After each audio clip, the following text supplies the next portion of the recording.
Hey, how are you? Hey, you got Michael Stansbury. Matt Stires. Hey, Dylann Roof, Michael Stansbury. How you doing? Good. Hey, you done with this? Yeah, I'll get out of your way if you go on.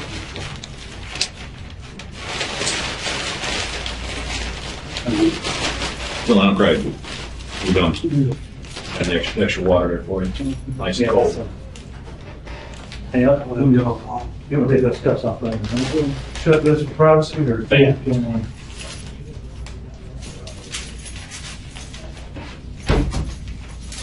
That's from high school, when we had war control agent. No. Yeah, I grew up out in West Texas.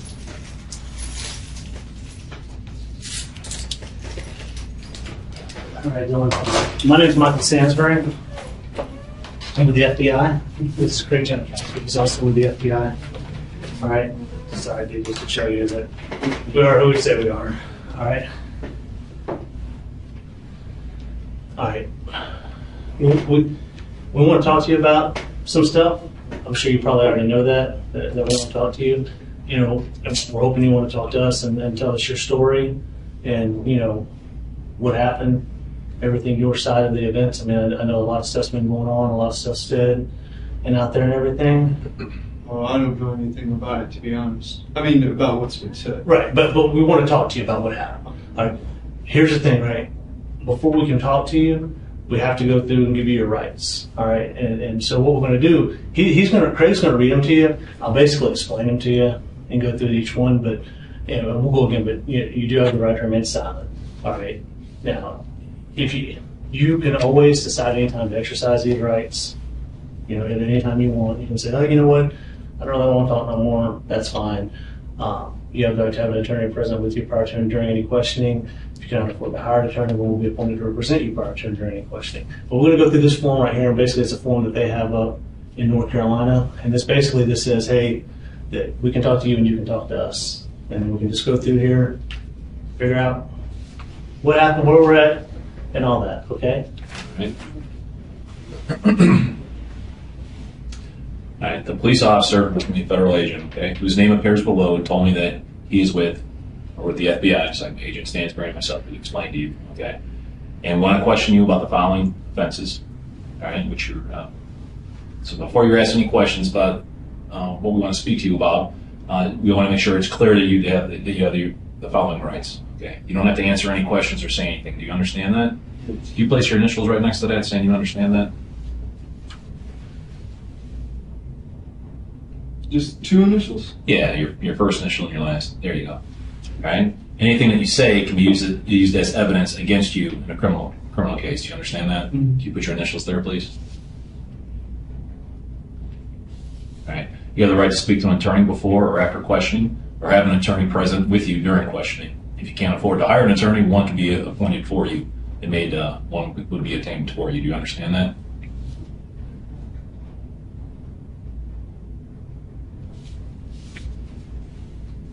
If you're willing to discuss the offense under investigation or without a lawyer present, you have the right to stop questioning at any time or speak to an attorney before answering any other questions. Do you understand that? Put your initials there. All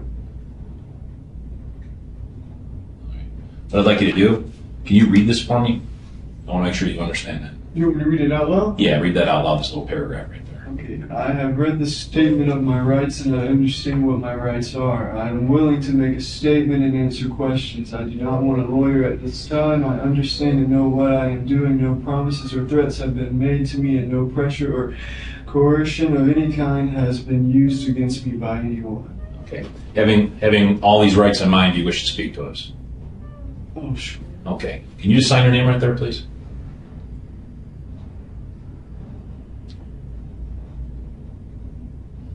Very good.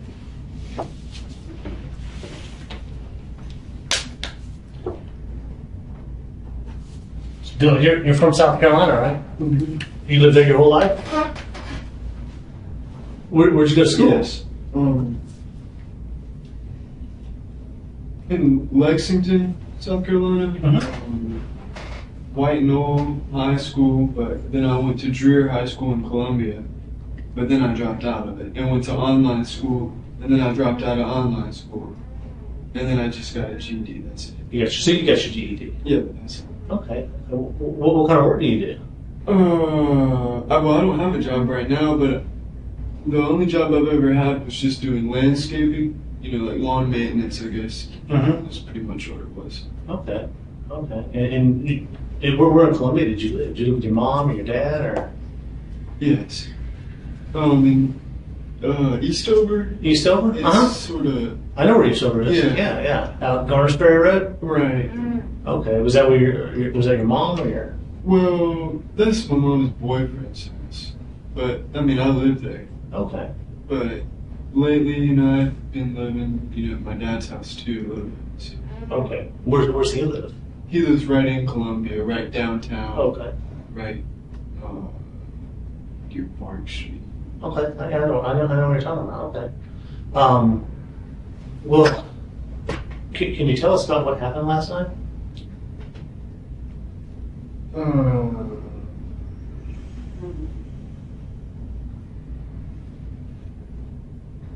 Whoa. Yeah, I mean, I went to that church in Charleston, and, you know, I did it. You did what? Well, I mean,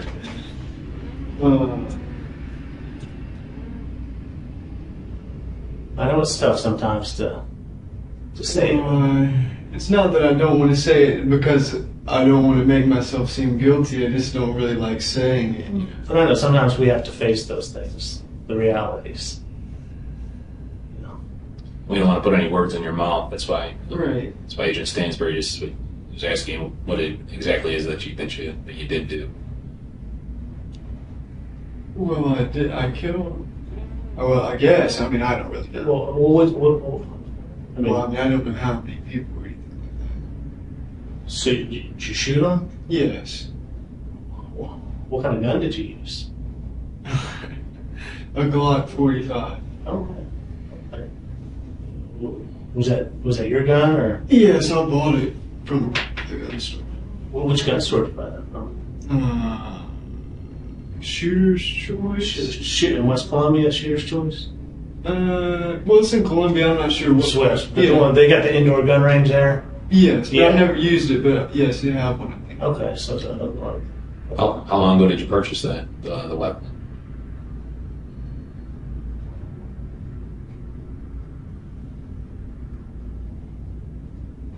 It's July. Yeah. July. No, it's June. We're June June right right now. now. It's June. Oh, it's June. Okay. Probably like 2 months ago. About 2 months ago. Yeah. So you just turned 21, right? Right. So it was like it was for your birthday or? No, I bought it when I turned 21. Yeah. So that's good. So all right. So going back to the church, you pulled out the gun and you shot them, started shooting people, or how? I mean, how? Yeah, that's it. I mean, so do you know how many people you shot? If I was gonna guess,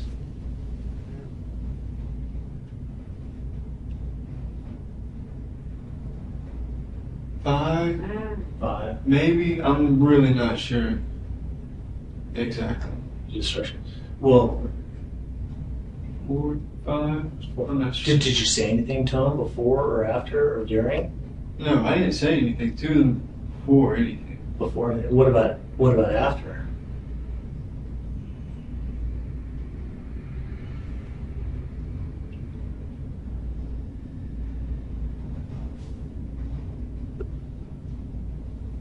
Well, I think like during I said like don't talk to me or something like that, you know.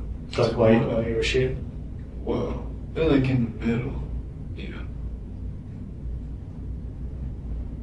But I didn't really talk to them, no. Okay. Uh-huh. How long were you at the church before you actually before you pulled your weapon out? You said yourself you shot, you think, maybe 5 or so people. How long were you at the church before you decided that you were going to do that?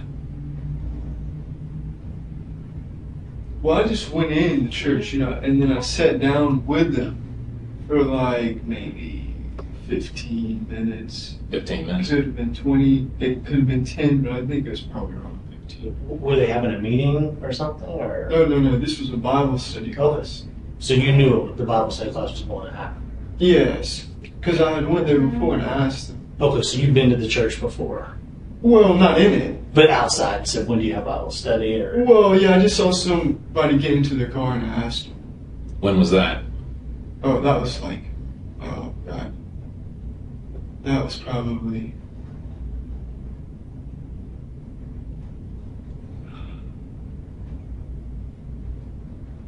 I don't have. You don't know? I don't know.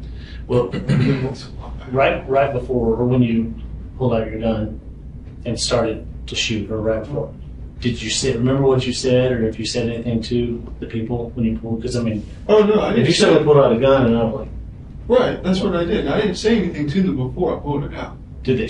Not even one word. I didn't say anything. Did they see or anybody react to you as you pulled the gun out, or were you already shooting before they knew what was happening?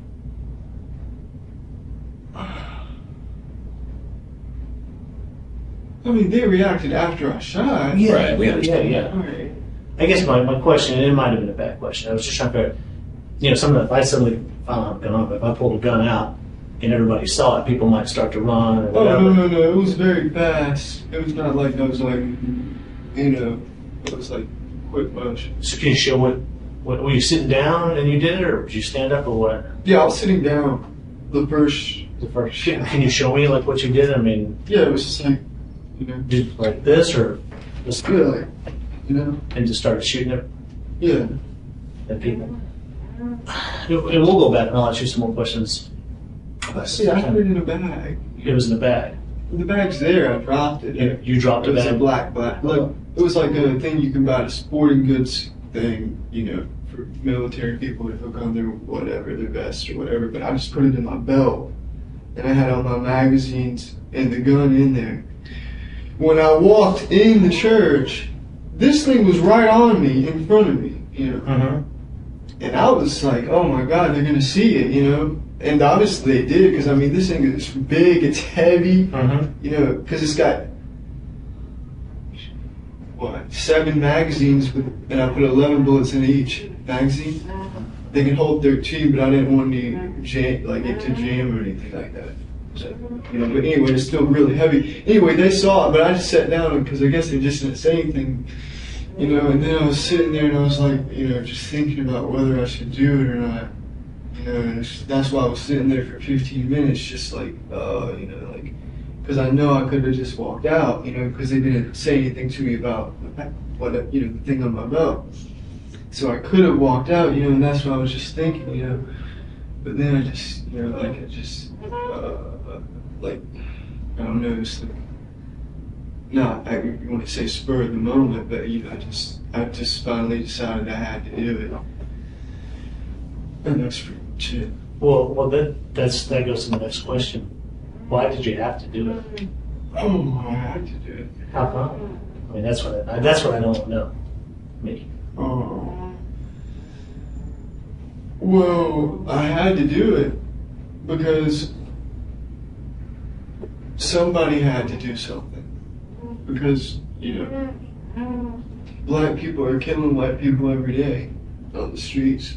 And they rape white women, 100 white women a day. That's an FBI statistic from 2005.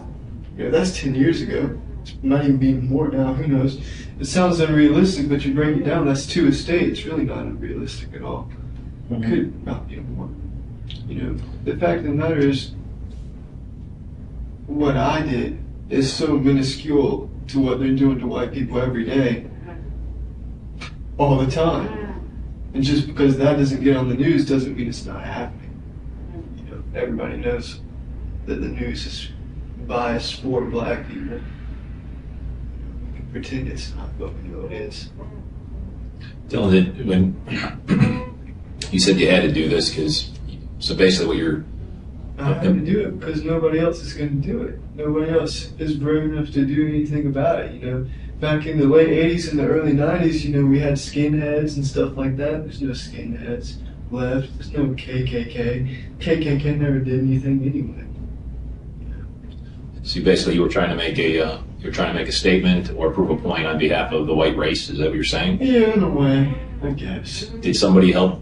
Did you talk to people or anybody in particular about this prior to making this decision to do this? No. No. So you came about this decision solely by yourself. Right. And did you? What's the reason why you? Because you said you'd never been in that church before. Right. But you said as you were driving by once, and correct me if I'm wrong, you saw somebody getting into the car, so you asked. Oh yeah, I was walking. Okay, you were walking, and you saw somebody getting into a car, so you asked about a Bible study. Is that correct? No, I just asked him. I said, "When is the church service?" And then she told me the church service and the Bible study or something like that. The times or something. I guess. Was that an African American woman or a white woman? Yes. Well, this is an African Methodist Episcopal. Is that what AME stands for? I think that's what it stands for. I'm not really So sure. that's why you went Is that to why you chose church. that church? Oh yes. Because you were looking for African Americans. Right. I wasn't going to go to another church, because there could have been white people there. So you didn't want to kill any white people or shoot any Oh white people. no. You just wanted to black people. Right. And what was the reason why? Because if you lived with your dad's for a while and you stayed at your mom for a while. What was the reason why you chose Charleston as your location? Why that particular area there? Well, the reason I chose Charleston is because,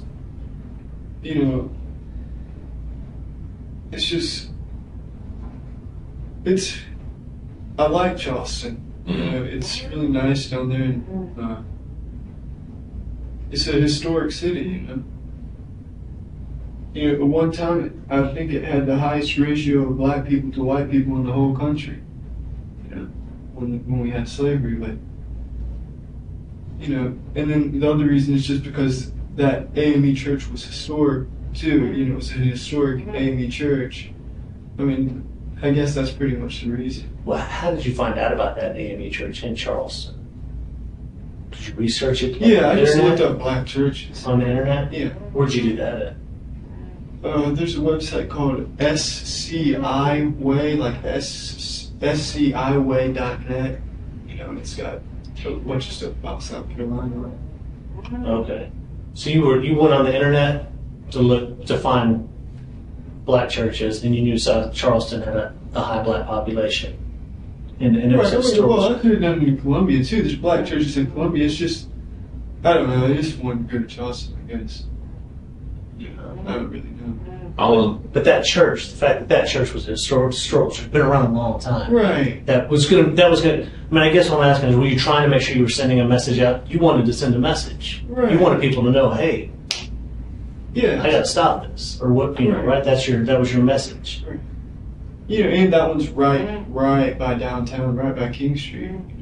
Uh-huh. So. When you first walked in and they were having a Bible study, did anybody even acknowledge you or say anything or say, Yeah, what they we're did. saying? They gave me a sheet. So they welcomed you. These people did. Right, but I didn't. Like I said, I didn't say anything to them. They just handed me the sheet, pretty much. There wasn't that many people there. There was only like 8 people there. So when you walked in, there were 8 people. Was it in the main sanctuary? Was it in what do you recall when you walked in? There were 8 people. Where were they all positioned? Were they Just around like tables. around tables? Yeah, it wasn't in the sanctuary. Okay. So it was around tables. And Yeah. where did you position yourself? Were you in front of them? In the midst of them? Were you in back of them? To the side of them? Do you recall?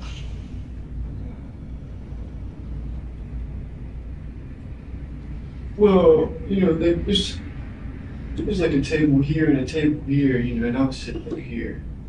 Most of the other people were over here. Can you draw that out for me? Would you mind doing that? Just I can if you want. yeah, just so I have a better understanding. Just like when you walked in, just show me like where the tables were and Okay. The door's right here. okay. And there's a table here. And then like another little table here. If you can do like little circles to indicate where the people were, to the best of your recollection.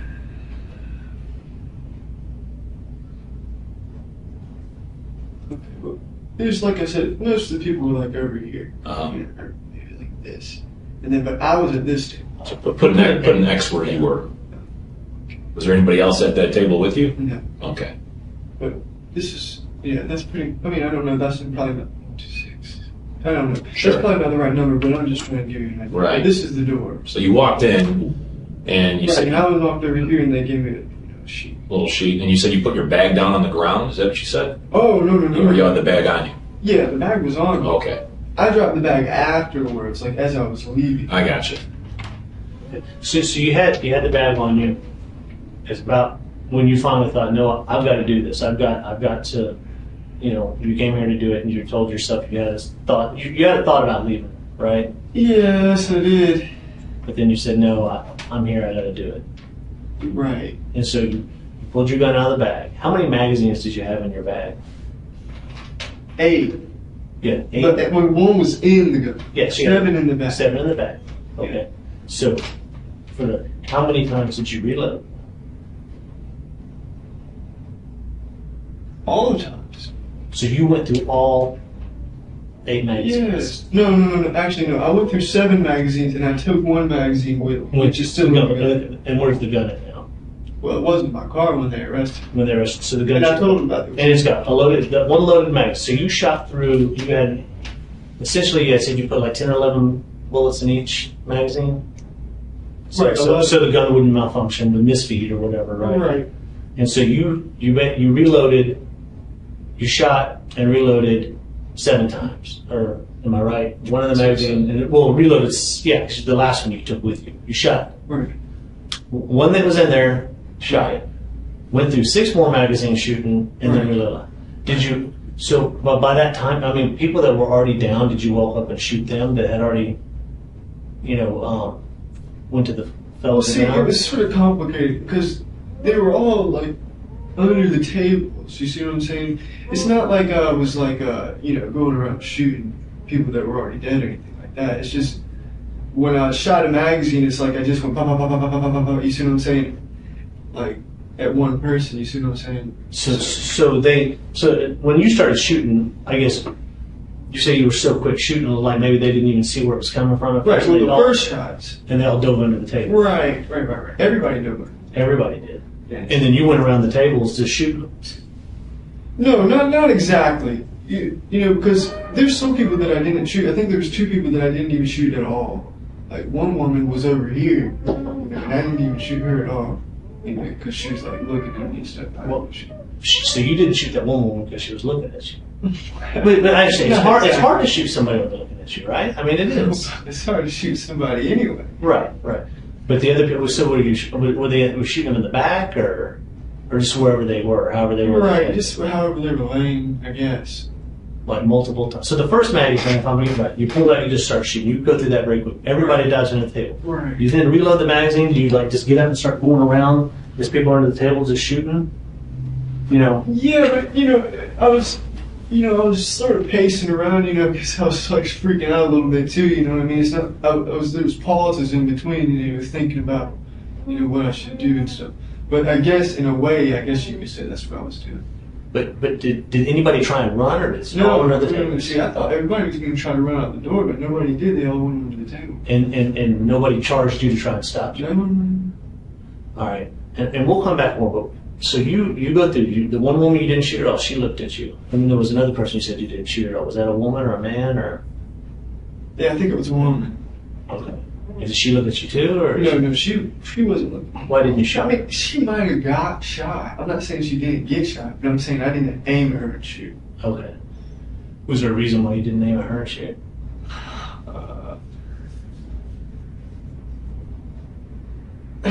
No, I can't really say a reason.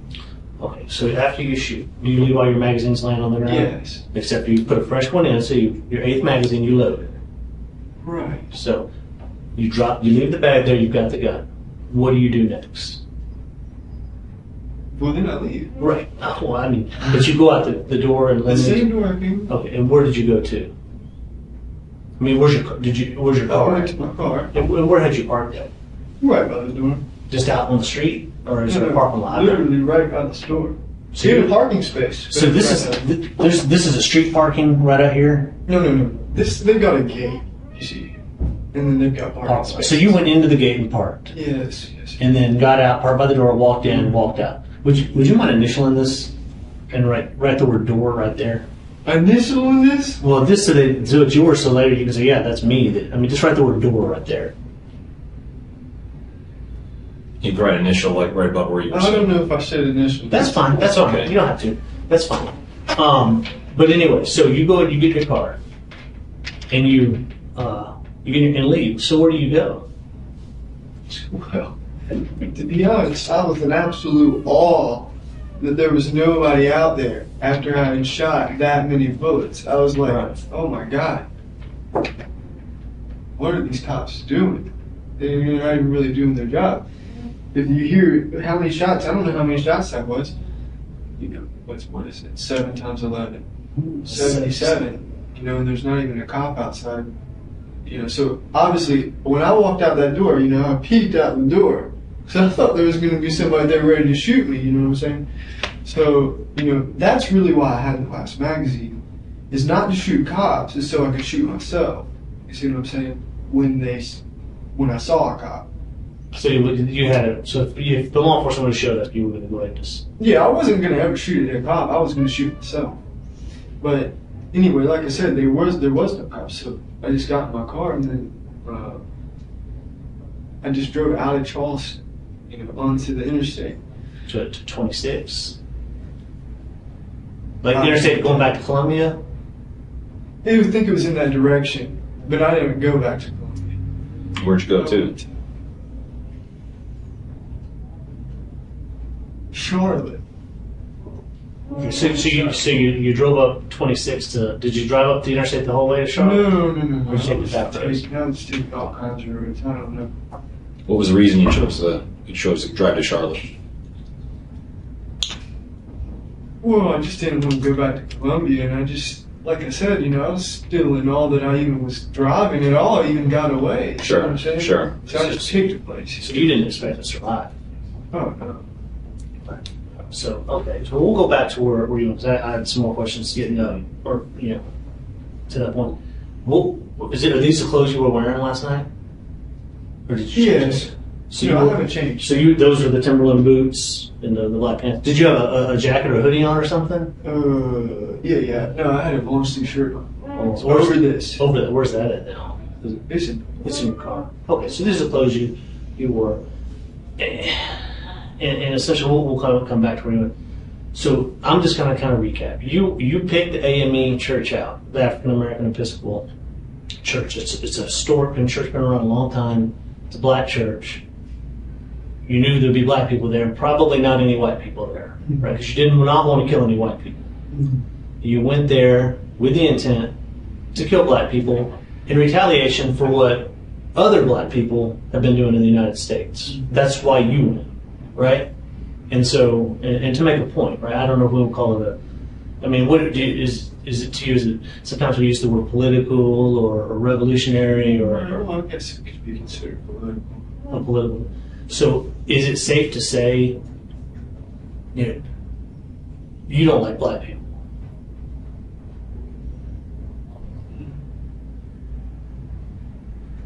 Well, I don't like what black people do. Okay, that's fair. What black people as a race do, right? Is that what you're saying? Or in America, or the whole world, or what? In America, in Europe, there's a whole bunch of black people in Europe now doing the same things. So what you did, this shooting was all about because they were black. It wasn't. That's why. I know because, and let me make sure I'm clear on this. You've already said, if it wouldn't have been black people in that church, you would have never walked in there and shot them. It was because of your belief, your understanding of what black people in America and the world are doing to society, the crimes and everything else. And you wanted to, it was a retaliation or a... Right, well, obviously I realize that these people, they're at church, they're not criminals or anything. That's not because the criminal black people kill innocent white people every day. So what was your point then? What point were you trying to make? You said right there, these people were in church, they were innocent. Right. But what was the point of targeting them?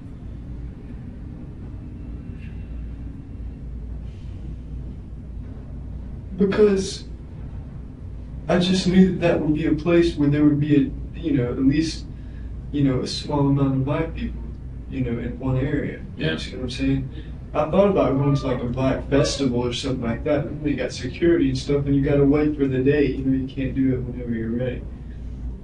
So we're understanding you correctly. You specifically did your homework, obviously, because you were quoting statistics earlier. You did research, so you specifically chose an area where there would be all African Americans there. Is that correct? Yes.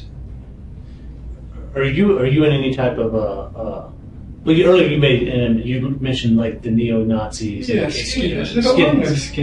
I wish there were, but there aren't. So you're not in any? Are you in any groups like that? No. Or I guess do you have other associates or friends that are? Well, let me back up. Would you consider yourself a white supremacist? I know sometimes that's hard, but the white people are superior. I'm a white nationalist. A white nationalist. A white supremacist. Okay. What's your definition of the two then? Because you're saying you're not a white supremacist, you're a white nationalist. What's in your mind? What's the Never mind. difference? How about this? I do consider myself a white supremacist. Sure.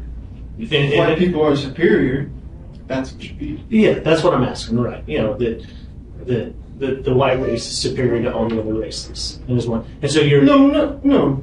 I don't think there's, like, for example, you got East Asian people, they got higher IQs than white people. I don't have a problem admitting that, it's just the facts. So as a white supremacist, it's only to certain races? Right. Well, look, white people are superior to blacks, Hispanics. Then you got white Hispanics, Uh-huh. So, Yeah. or Indians, Arabs, Southeast Asians, Only other races probably, about equal to white people would be like East Asians, like Chinese, Japanese, Koreans, people like that. But as a white supremacist, you still think the white race is superior to East Asians, even though they have a higher IQ? You said the higher IQ than Caucasians. I think in general, yes. Because we've invented a lot more stuff than them. But they're good at improving on our inventions. Sure. But in your mind, the white race is the dominant race. No, I don't think the white race is the dominant race. I wish it was, though. I think it should be. That's the problem. Do you think, like, what you did last night, do you think that helps to maybe, are you trying to start a revolution to where other people say, hey, it's time to stand up, and if everybody does this? You understand what I'm saying? I'm not delusional. I don't think, if it's something like what I did could start like a race war or anything like that, but... But would you like that? Would that help? Well, race war would be pretty terrible. Yeah. People dying all the time. Yeah. It would. But, I'd rather just,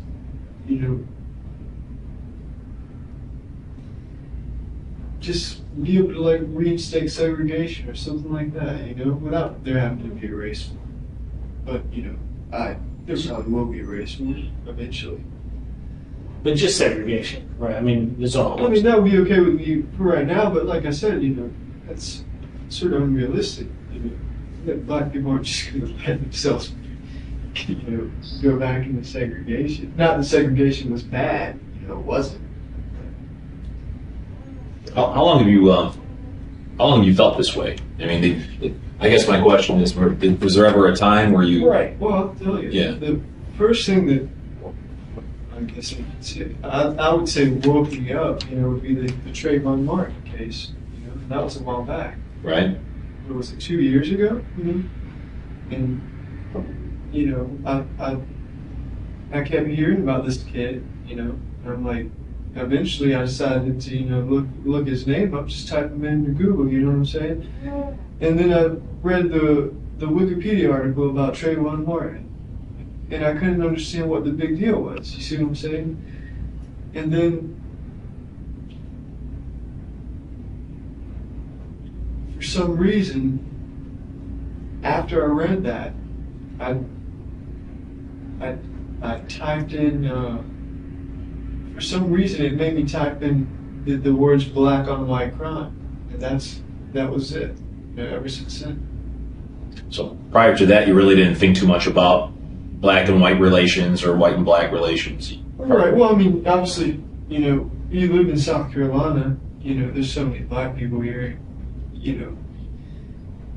every white person in South Carolina probably has at least a little bit of racial awareness, naturally because there's so many black people, but it's superficial, you see what I'm saying? There's no real understanding behind it. Right. So basically, after the Trayvon Martin incident, you said it woke you up, and you did a little bit of research. Right. After you researched that, and you started looking at, you said black on white crime. Is that correct? Right. So what happened after that? If you could just carry me through the. You studied that. Were there other research topics that you looked into? Well, then I found out, like I said, what's happening in Europe. In a lot of ways, it's even worse over there than it is here. London's only 60% white. We've got so many Muslims over there in Europe. They're being swamped. There's going to be a race war in Europe, too, I bet. France, they don't even take demographics.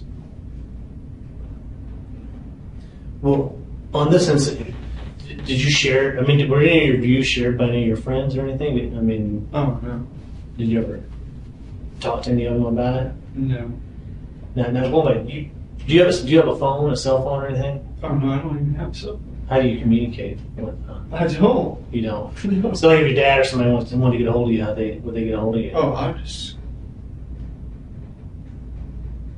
just call my house. Yes. Okay. Now, who's your best friend? Well, I don't have a best friend. Or do you have a friend? Do you know? Let me ask. Do you know a guy named Joey Meeks? Yes. Are y'all friends? Yes. Did he know anything about you planning to do this? Did you talk to him about it? What you were going to do? Okay. Does he share some of the same views you do? I mean, usually, sometimes our friends, we hang with people that share our views. I mean, that's life, right? Like-minded people. But I never even, talked about race around, other people and stuff like that because they probably wouldn't agree with me. You see what I'm saying? So, well, what about at home? No. You don't want to talk Because about they wouldn't like it. You see what I'm saying? Yeah, like your dad didn't know. Oh no. They wouldn't like it. You're right. They would say, "Hey."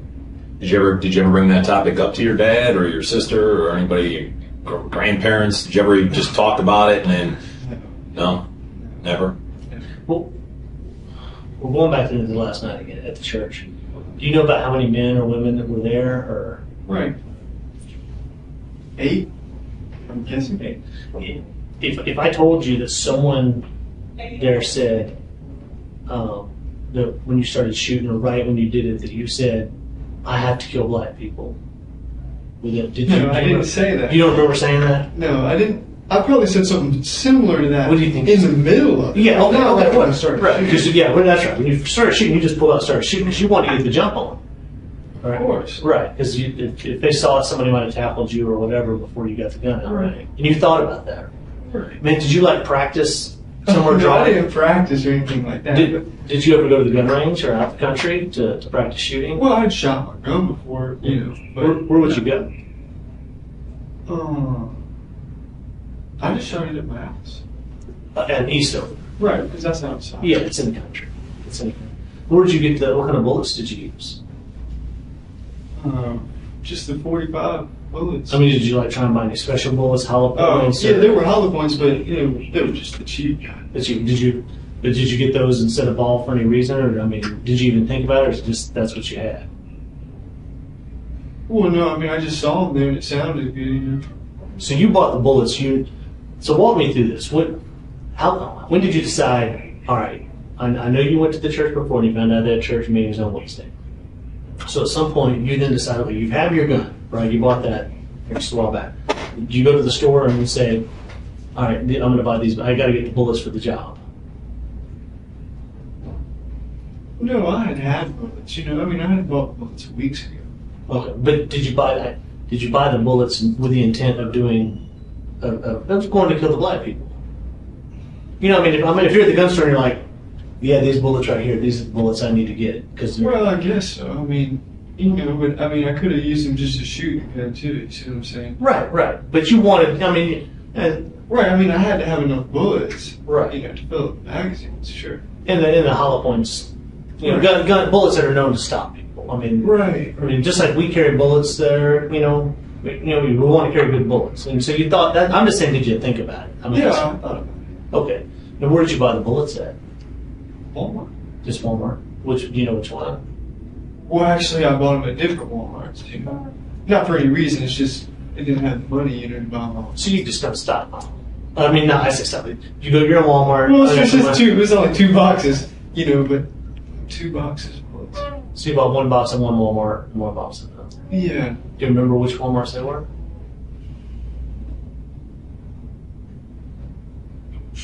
No, but they're all around Columbia. I know that. Mm-hmm. They're all around Columbia. Did you use a credit card or pay cash for that? Do you remember how you paid for the bullets? I couldn't tell you. Couldn't tell. So now we're kind of going back to what you mentioned before when you left. And you're kind of in shock. Hey, the police didn't show up. I'm alive. I didn't have to kill myself. Because that's what you were going to do when you came out, right? And so you're like, where do I go? And you drove all over till you decided to come to Charlotte. Right. And why did you decide to come to Charlotte? I don't know. Just the names. I just wanted to come to Charlotte. Okay. Pretty much. It was sort of close. Not too far away. Yeah. Because you have a lot of gas. Were you? And obviously, I didn't want to use my debit card at the gas station. Because that big tracking. Good track. But obviously, I did use my debit card eventually. What did you use it? I used it at ATM. Because I had to get more gas. How much cash you get? Cash. You got cash out of the ATM, right? Yeah, I only got $20. Okay. And then you went and got some gas. Yeah. Where at? Yeah, that's in Charlotte. Okay. Now, then you drove out this way to Shelby. Yeah. Were you when they stopped you? Were you driving or were you? Yeah, I was driving. And so they pulled you over. What'd you think? What went through your head? Oh, well, I knew they were going to get me eventually anyway. Yeah. I was just waiting for them. Where was the gun? I mean, did you think? No, the gun was in the back seat. Oh, no. By that time, you said, I guess I'm not going to have to kill myself, right? Well, right. I had already decided that it's just a bad idea. Yeah. Did you, when the policeman pulled you over, and obviously you didn't want to do it, I mean, you had decided, all right, I'm just going to give up. Okay. Did you say anything to the policeman when he pulled you over and he walked up to the car? Oh, no, I didn't say anything. Just, told me to put my hands on the wheel, and that's it. He didn't tell you why he was stopping you? I mean, you knew, right? He was stopping me. Yeah. But did you tell him I did it, or do you remember saying anything like that? No, I didn't say anything like that. They just said, are you connected to what happened? I think something like that. I just said yes. Okay. And then you told him, I think you said you told him the gun's in the car. Right, they said, is there anything in the car? And then I said, yeah, the gun's on the back seat. Okay. Where were you headed to when they stopped you? They turned. Well, I was gonna, it might sound sort of weird, but I was going to try to go to Nashville. Nashville? Why? Yeah. Why Nashville? Why not? Yeah. For no reason. I've never been to Nashville. Yeah. But it's so far away. I don't know if I'll be able to make it. So you really didn't have a good escape plan because you didn't think you'd make it out. Right, there was no escape. Had you thought about going, hey, I get some more bullets and go shoot some more people? Oh, Or no, kind I of- was worn out. There's no way. How did it make you feel afterwards? I mean, it's got to be a lot of adrenaline, right? Driving back. No, not an Indian dream. Are you glad you did what you did? And do you think it sent the message you wanted it to send? Well, I really couldn't tell you. I have no clue whether to send a message or not. But how do you feel personally about it? Are you glad you did it? Well, I want to say I'm glad I did it. I've done it. So, You said it was something you had to do. yeah, I have to do it. If you could back up, I mean, would you do it again? I mean, that's how strongly you felt about this issue, right? Well, at the moment, if I could back up to where I was just still sitting at the table thinking about walking out, I might walk out, I'm not going to lie. But, Yeah. it wouldn't.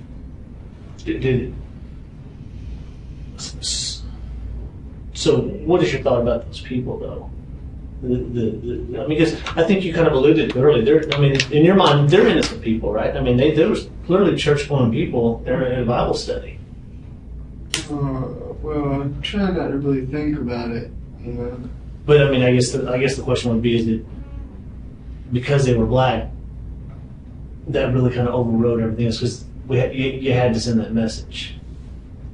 Well, it's like this. You see, I'm not in the position, by myself, to go into like a black neighborhood, or something like that, and shoot up, drug dealers or something like that. You see what I'm saying?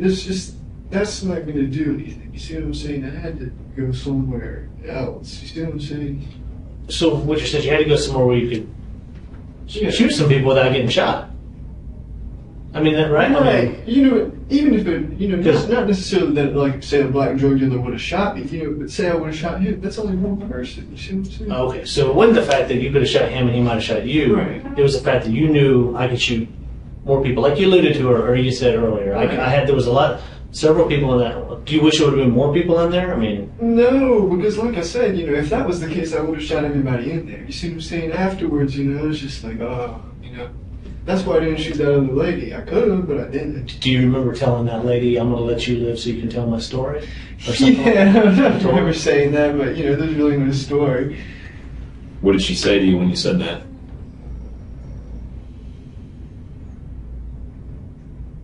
I don't think she said anything. Yeah. But I guess you said that, right? Because you thought you were going to walk out the door and probably you didn't think he was going to leave that alive. Leave there alive. I didn't really know. Like I didn't hear anything out there, but I thought they probably had it out there. So. The police. Right. And did you buy all those magazines at one time when you got the gun? Does two usually come with it, or did you buy the spare? Did you go pick them up as you had money? Yeah, I just picked them up as I had. And did you give them a shooter's choice also, or?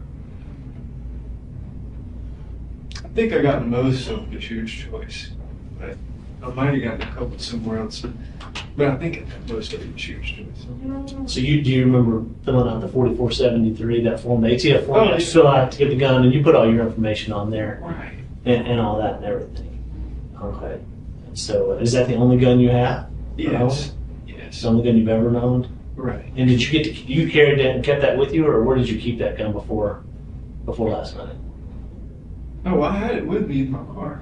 Right, but normally, did you always drive around with it, or did you keep it at the house?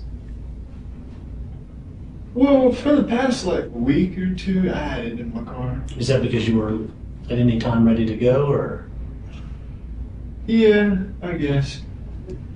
Did you purchase that weapon for the very purpose of doing what you did last night? Was that the reason you purchased the weapon? No, I wouldn't say that. I just wanted a gun, pretty much. Right. How long ago was it, would you say, that you actually, just so I can backtrack, I don't want to keep having you go over the same stuff over and over again. I'm just trying to understand and make sure I understand correctly. You say you really never thought about a lot of this stuff until roughly the Trayvon Martin incident, correct? Yes. So when you saw that, you got upset and you started doing some research on the computer, and you didn't like the statistics that you saw. Right. That was roughly 2 years ago or so. You seem very well versed and very well educated on, black on white crime or white on black crime, this, that, and the other. So you've done quite a bit of research. Is that safe to say? Oh, yeah, I know a lot more stuff I could talk about, but, Like what kind of stuff? I mean, just everything. I can't think of it now, but yeah, from what you're saying, yeah. Sure. Did you read a lot? Did you read books or watch videos or watch movies or YouTube or anything like that specifically about that subject matter? No, it's pretty much just reading articles. Reading articles? Yeah. And the more you read, the more... obviously I've seen videos of, white people being, beaten and stuff like that, but... Well, and staying where Craig's at on it, in clothes, did you like to wear black clothes and stuff a lot? I mean, was that kind of like... I don't like black. Black's it's a nice color for clothes. You don't have that picture here. Oh, yeah. That's obviously that's a picture of you, right? Mm-hmm. Where is that? Is that This is in Charleston. in Charleston? Who took the picture? Me, I set it up on this post. Well, not that one. The One yeah, right here, the post right here. Right. Okay, when was this picture taken?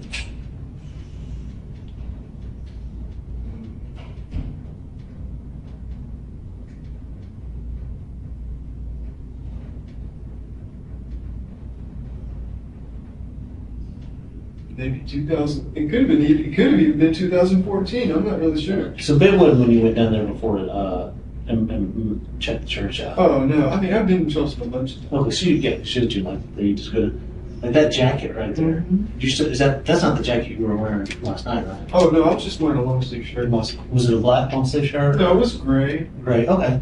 What are those patches right there? Oh well, that's the South. That's the old South African flag, and that's the Rhodesian flag.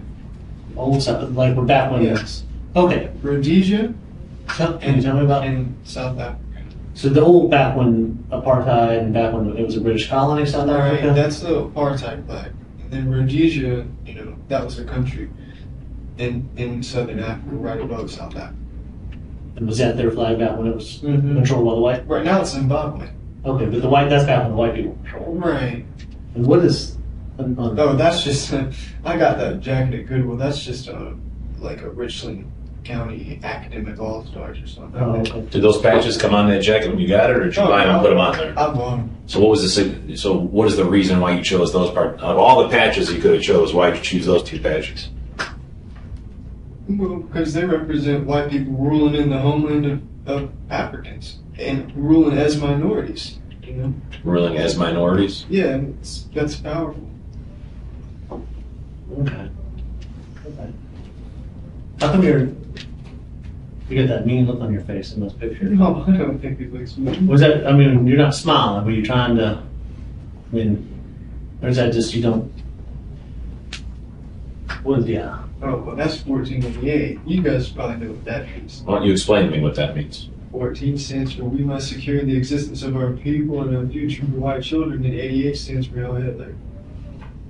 So would you consider yourself a neo-Nazi then? No, because No. I think to be considered a neo-Nazi, you got to be part of a real movement or something. You see? Do you disagree with what Hitler did? Do you support Adolf Hitler? Because you're saying Hail Hitler in that statement there. Right. No, I support Hitler. And where was this? Is that in the? But that's on Sullivan's Island. Okay, you drew that in there and then. Yeah, I just drew that. Wait, how long ago was that taken? Yeah, that's where it was. So all these would have been at the same time frame, you think, or? Yes, actually, I think they were. Can you explain it to me again what that 1488 means? Because I never heard it. We must secure the existence of our people and a future for white children. That's the 14 words, and then 88 stands for Heil Hitler because it's HH. And who came up with the 1488 slogan? Do you remember the name of the person? I know you know who it is. God. It's his last name Lane.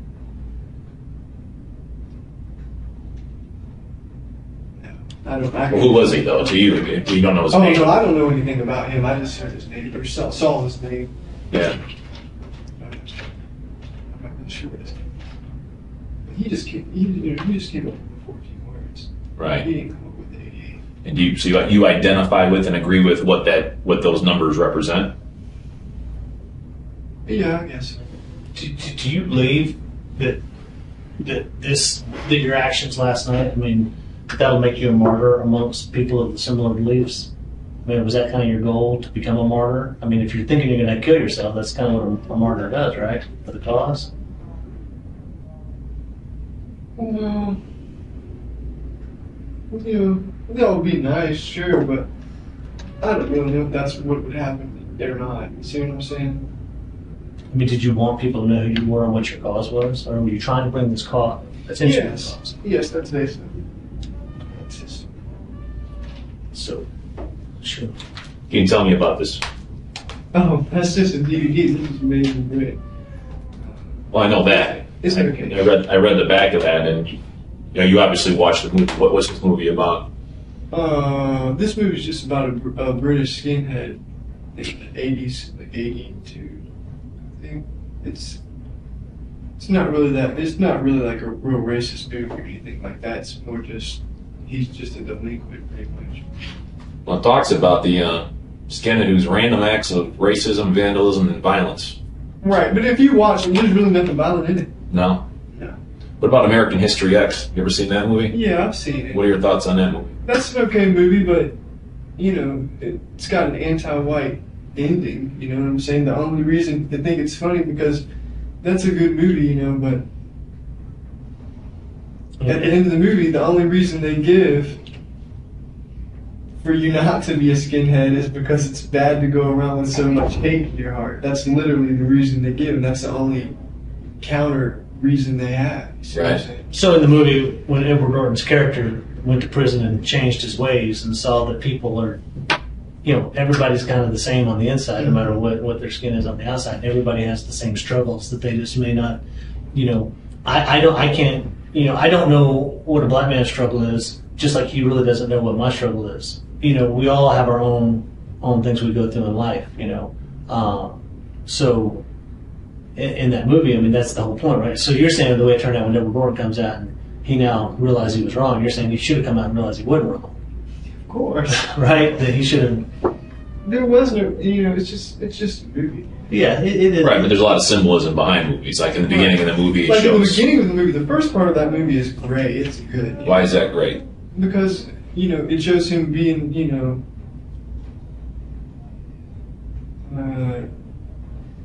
in the beginning of the movie, I don't know. It's just, that's an okay movie. I don't really like it. Yeah, Sure. Well, kind of going back, I keep saying that, kind of going back, so I'm trying to stick around my head around this whole thing. Do you have any remorse? Oh, I think it's too soon. What about regrets? Yeah. I'd say so. What do you regret? Oh, it's, you know, I regret doing it a little bit. A little bit. Yeah. But part of you is glad you did it. Still, I mean, I kind of sense that from you, right? I mean, part of you. So you're proud. I mean, part of you. No, Is because like, like I said, I don't really know exactly what I've done. You know, I don't. What do you mean by that? I don't know how many people were killed or anything. And how many do you think anybody died? I mean, I think.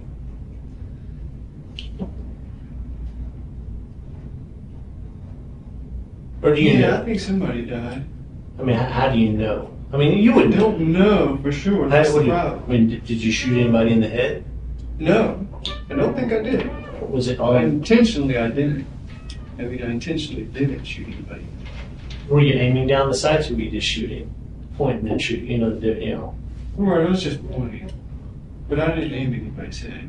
But getting back to his question, if I were to tell you that yes, there are dead people, do you regret that?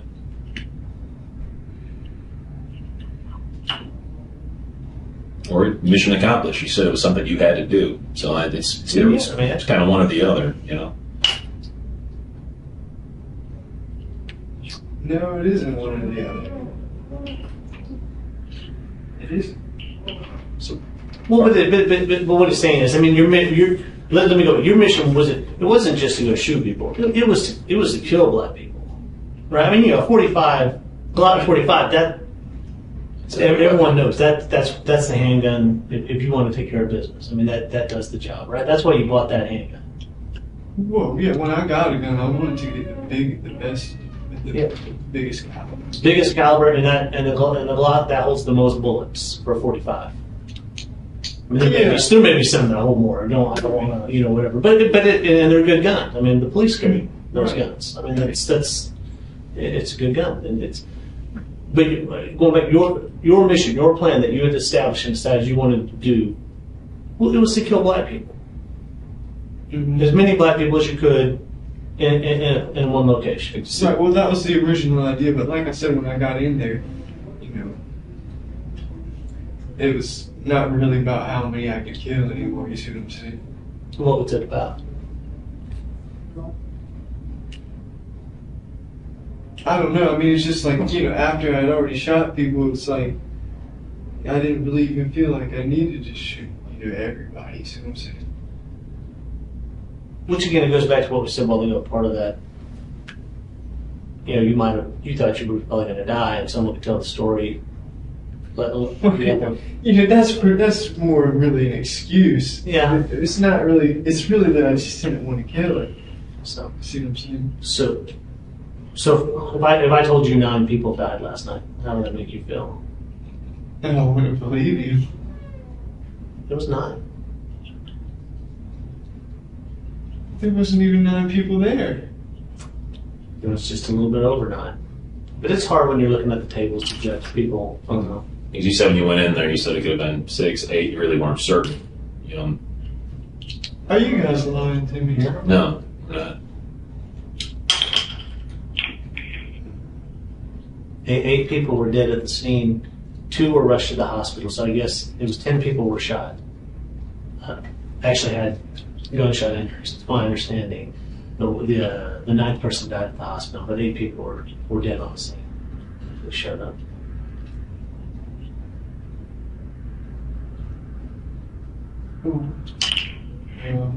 I mean, so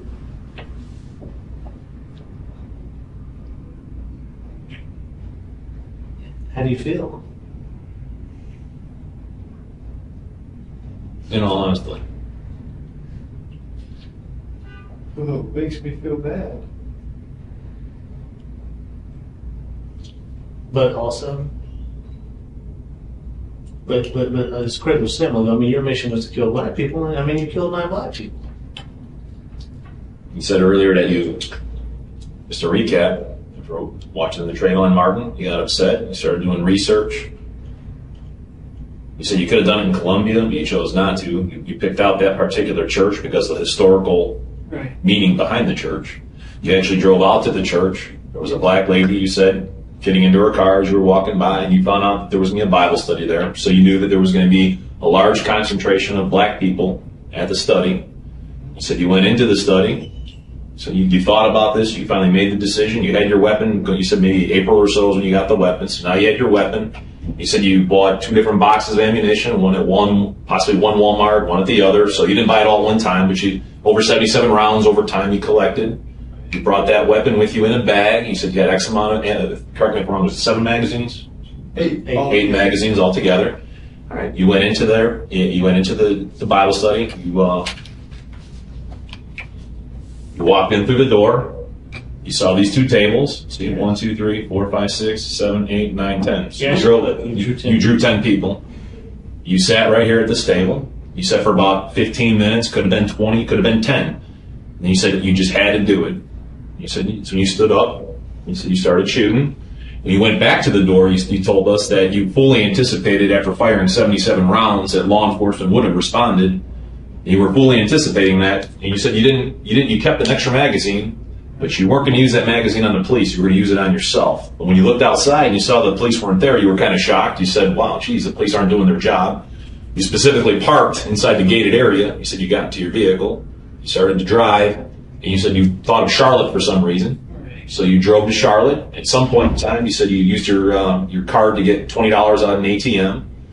And you needed more gas, and then you decided at the last second that maybe going to Nashville might be a good idea because you had never been there before, and then you got stopped by the police. But the whole reason you did this, just so I understand correctly, again, and you've already told it, I just want to make sure we understand you correctly, is after you never really thought about race relations until the Trayvon Martin incident. You did research, and it really started to irritate you because day after day after day after day in your mind, or what you perceive from watching the news, there's black on white crime and it goes unnoticed, nobody cares, doesn't matter. And you actually quoted an FBI statistic on rape. You broke it down to about 2 rapes. Was it 2 rapes per day? Is that what it is?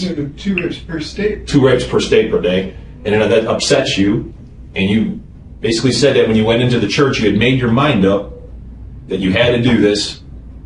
You said it had to be black victim, it had to be black, you were targeting black individuals because there's no skinhead movement anymore. There's no KKK movement anymore. And your whole goal was basically to do what? You said to kill black people, but what was the reason though? What was the reason? What does this do? I guess my question is there's 9 people that are dead. You said that you said the goal was to kill black people, specific, just black, because they are black, because you're sick and tired of what's black on white crime and no one's paying attention to that. The lack of movement with the skinhead movement and the KKK. So you said you wanted to kill black people. Now that you did, what are your thoughts? What message do you want to be told to the public? What do you want people to remember Dylann Roof for?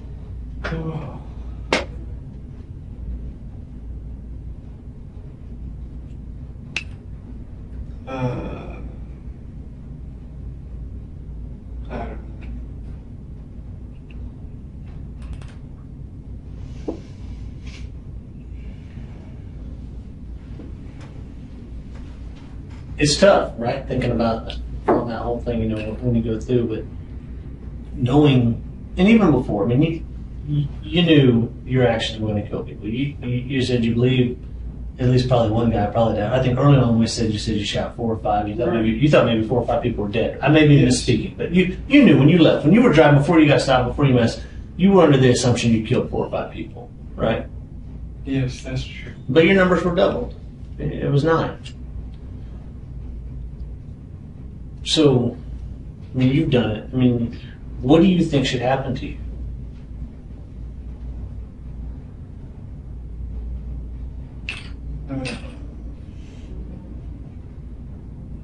I don't know how to answer that. Well, I mean, I guess you're guilty. You wouldn't dispute that. You're guilty of killing the 9 people. Nobody else walked in there and picked up a gun and was with you shooting those 9 people. Or shooting people, right? It was just Dylann Roof, right? Right. So there's nobody helped you plot. There's no co-conspirator in this case. No one put you up to this. This was your plan. You schemed it. You did it, right? Right. Okay, so what as a result now of done that, someone that's killed 9 people, what do you think? If you took black or white out of the issue, or let's say this, say a black man walked into a church and killed 9 white people, what should happen to him?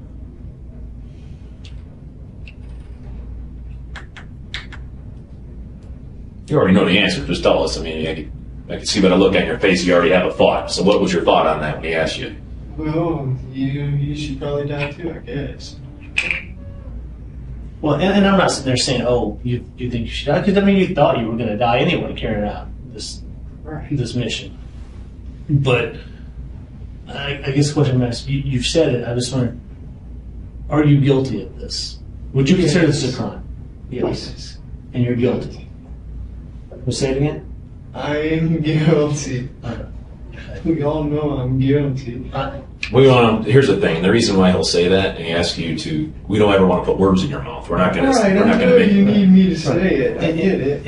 And part of what we want to know, and part of what we're asking these questions, is we want to know: is there somebody else involved? Is there somebody, that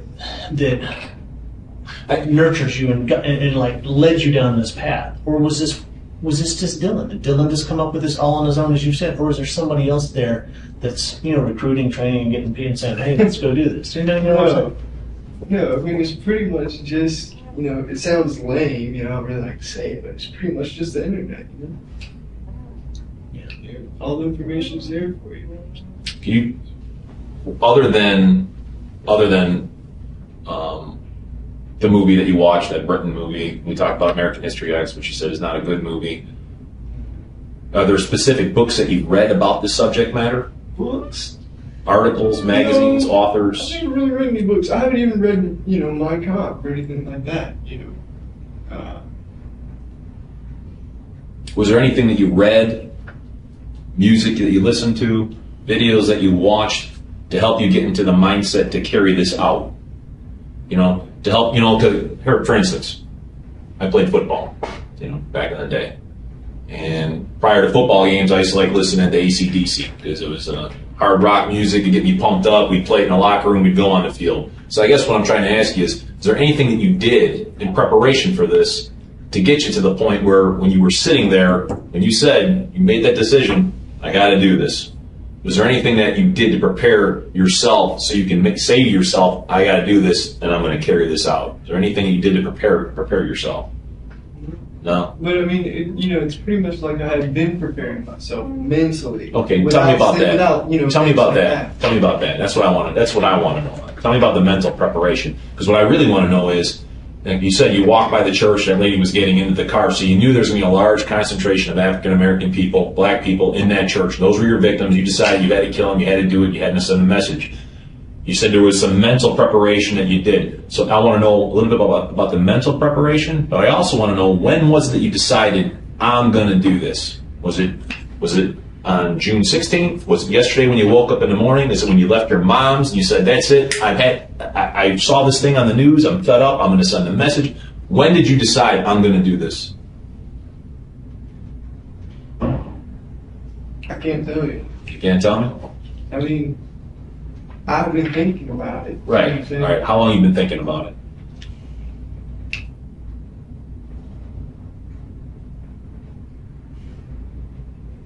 can't say. Well, would he go back as far as the Trayvon Martin? Because you said that. No, I wouldn't go back that. Wouldn't go back that far. That's what got you interested in statistics. About it. You see what I'm saying? I wasn't thinking about you doing anything. When did you start actually thinking about maybe I should send a message myself? When did that start?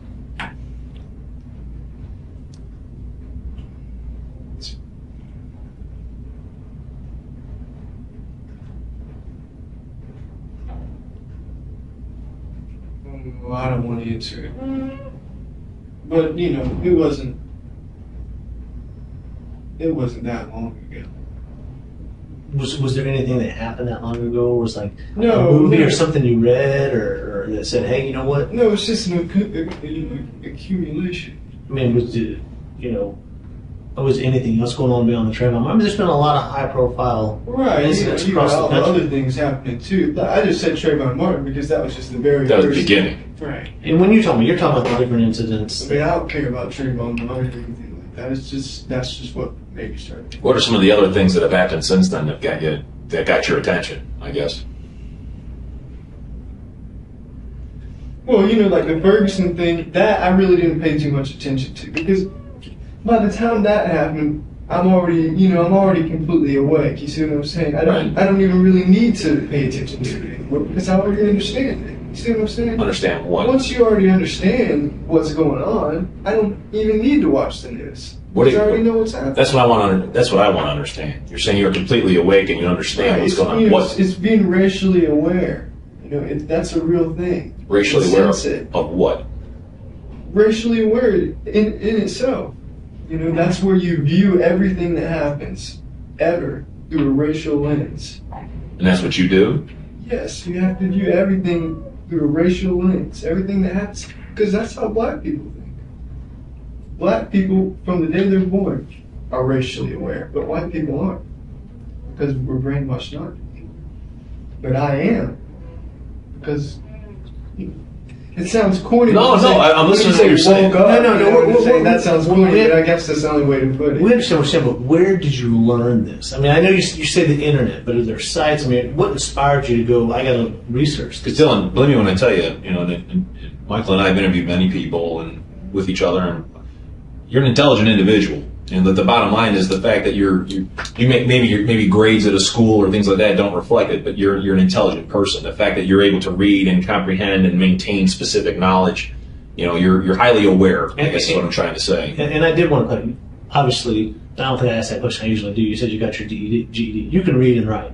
Right. Yeah, because you had to. I mean, that's the question was like, well, could you read and Right. write? Of course, I mean, I knew, but you can't. You said you could. You said that black people are basically racially aware from the time they're born, but white people are asleep.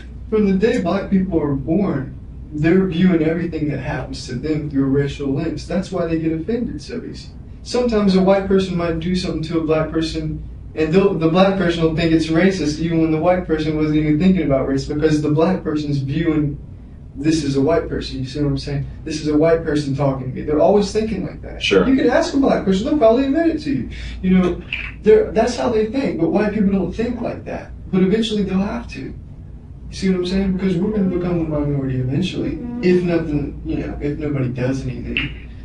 And that's what led up to yesterday, correct? Yes, I guess. Is that what you mean by does anything? Like what you did? I mean, because I guess that's. Well, I mean, doesn't do anything. It doesn't even have to be violent. Well, like just what? do something. What are you looking for? Like what are you looking for somebody to do? Do something. I mean, have some kind of movement, something standing up for white people. Nothing. There's nothing. In Europe or America. You know what I mean? Europe, that's the homeland of white people. And then, God, it's I've never been to Europe, but like I said, I've read about it. It's terrible what's happening over there. I couldn't, say I wanted to, get away from minorities or something and move to Europe or something. You couldn't even do that because they're there too. Well, have any black people ever done anything specifically to you, other than what you see going on around you in the world, in your perception of it, right? Have any of them ever done anything specifically to you? Have harmed you? Or, Oh, no. I mean, I think, one time probably a black person stole something from me, but, that wasn't a big deal. You see what I'm saying? A black person's never done anything to me personally that, made me dislike black people. Right. Because of what they did. It's just because because even in this church, obviously they welcomed you. Nobody.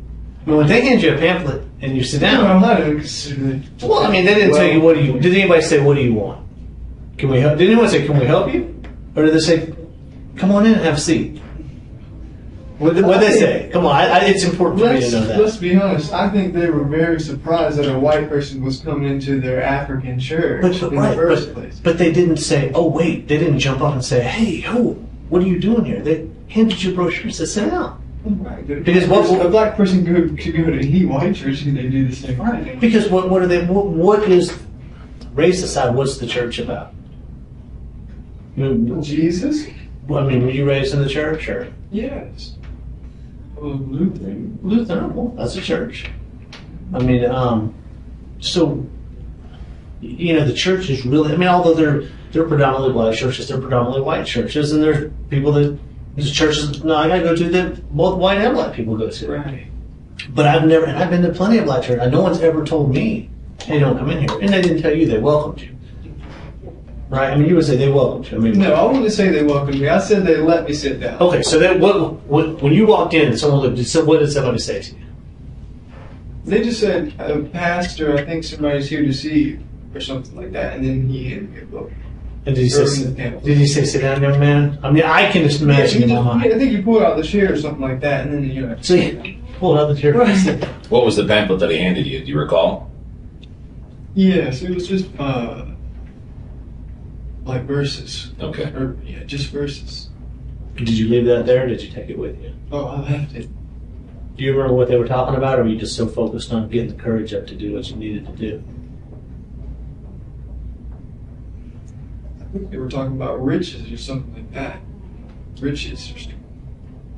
That's all.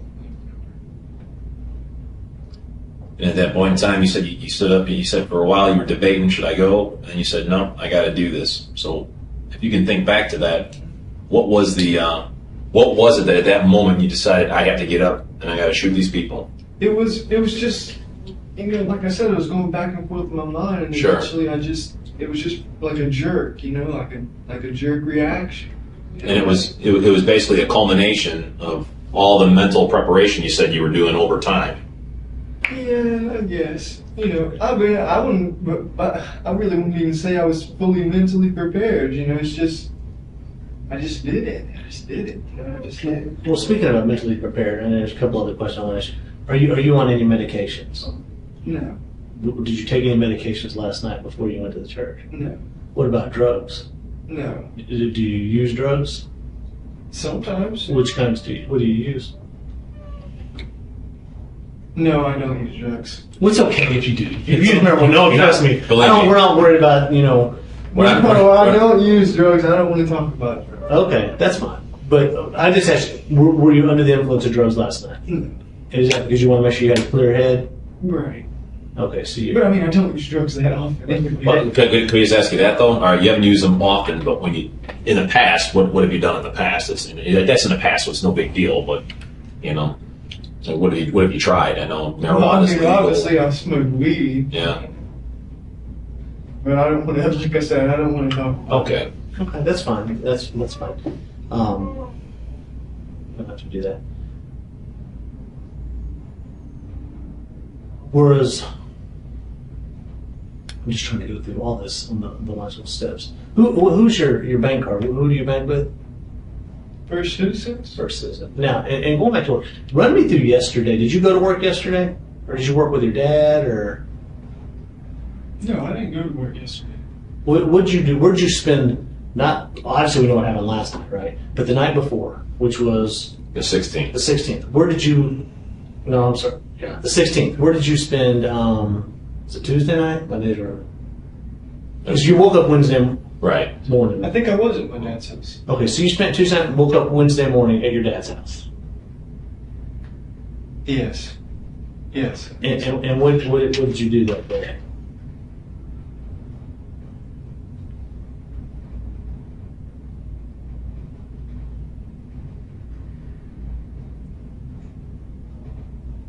Did you go anywhere with your granddad, your uncle, your sister? To be honest, I know it seems strange, but I really am honestly trying to think about what I did. I know I went and saw a movie, but I'm trying to think about what I did before that. What movie did you go see? I went and saw Jurassic World. Is that any good? I don't really like stuff like that. I like drama movies. Did you go by yourself to the movies? Mm-hmm. Yeah. What movie theater did you go to?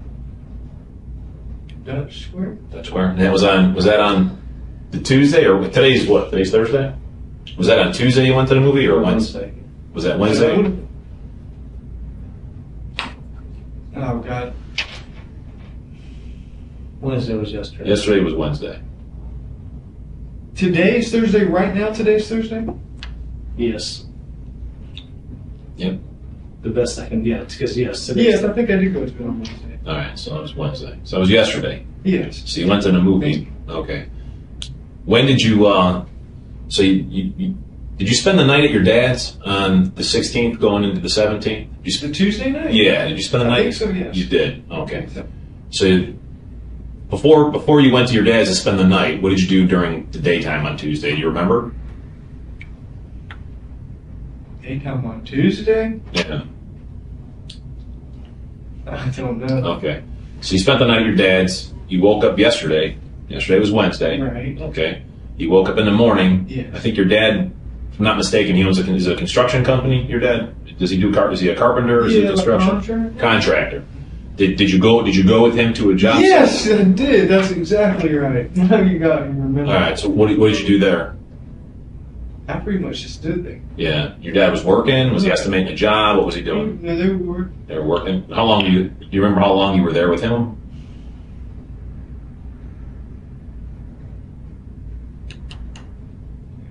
Maybe 2 hours. About 2 hours. Okay. So then you came home to your dad's house, correct? After work. Yes. And what happened? What happened then? You know, actually, now that you got remember that I went to work, I don't know if I went to the movie on Wednesday. I think that might have been Tuesday. All right. That's what I was kind of trying to. Yeah. I was trying to make because you not can't do it. It's almost too many. There's not enough hours in the day. Right. All right. So Tuesday movies, spend a night at your dad's. You wake up yesterday. You go to work with your dad. What do you do at the end of the workday with your father? What did you do then? That's right. I just stayed at his house Okay. until I left. All right. Where'd you go after you left your dad's? You went your uncles, grandmas, moms. Do you remember where you went? Yes, I did. I went back. Yeah. What happened over there? I just talked to her and I gave her her camera. Camera? At that point in time, have you already made up your mind that you were going to go to Charleston? Yes. You already made your mind up to that? Right. Well, that's where I was going. Right. So you already made your mind up. So when you were at your dad's, did you already have it in your mind when you were at your dad's, did you already make your mind up that you were going to go to Charleston? Or did you make that mind? Yes, Yeah. I think so. So when you were at work with your dad, you already knew that later that day you were going to drive to Charleston? Right, but you have to realize, I've thought many times that, today I'm going to go to Charleston. You see what I'm saying? Right. Had you ever actually driven down there and then backed out before? Oh, no. I've driven down to Charleston to go shopping. Right, but to actually never. Did you ever drive past, other than the one time when you asked that lady about the Bible study, have you ever driven past that place to look at it, to look at the this door goes into the church? Actually, to be honest with you, I didn't even realize where the entrance was. Okay. I didn't even know it was on the back of the church until yesterday. So you never went there before just to see what it looked like before? Only that one. The one time. The one was time. How many weeks ago was that? I'm going to tell you. You can. Okay. And that's when she took the Bible studies on Wednesday nights. Yes. But the reason you did that was because that was going to be the place you were going to go. Is that correct? Right. Well, that's what I was considering. Okay. You were considering. Were you considering any other places? Well, no, we're not really. It's just that was pretty much the main place. I had looked up other black churches, but I had never been anywhere else except for there. What are those ones that you looked up? I mean, like I said, it's just on the website, it's just got a list. I mean, I clicked on it, but I don't remember Like, the name. were they all in Charleston or? Yes, I think, yes, they were all in Charleston. And again, I know, and I apologize for not sorry, but was there anything other than the fact that Charleston had been around and a lot of black people live in Charleston? But there's black churches in Columbia. Right. I mean, in your dad's neighborhood, there's black churches not that far away. And but going down, was there any other with any of the events like did the Walter Scott event that happened down there? Oh no, that had nothing. That had nothing whatsoever. It was strictly just because It's just Walter Scott. You're talking about that black guy that got shot by the cop, right? No, that didn't have anything to do with it. I just like Charleston. That's really it. and so.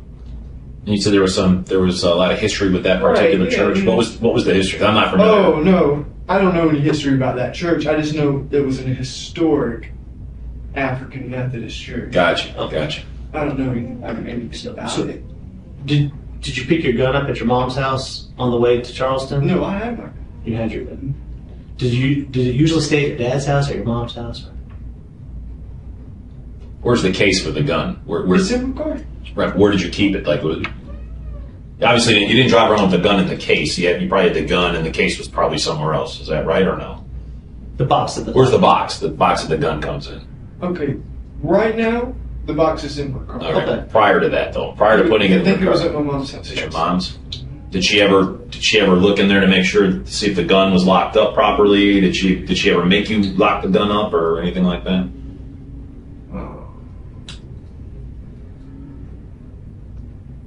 I don't know why you're asking me that. I'm just wondering because before I got into law enforcement, I never had a gun. So when I got into law enforcement, I made sure that the box was locked up in case someone came into the house, they couldn't steal my gun. Just wanted to make sure. Right, well, the box was closed. Right. You know what I'm saying? But you didn't put a lock on the box.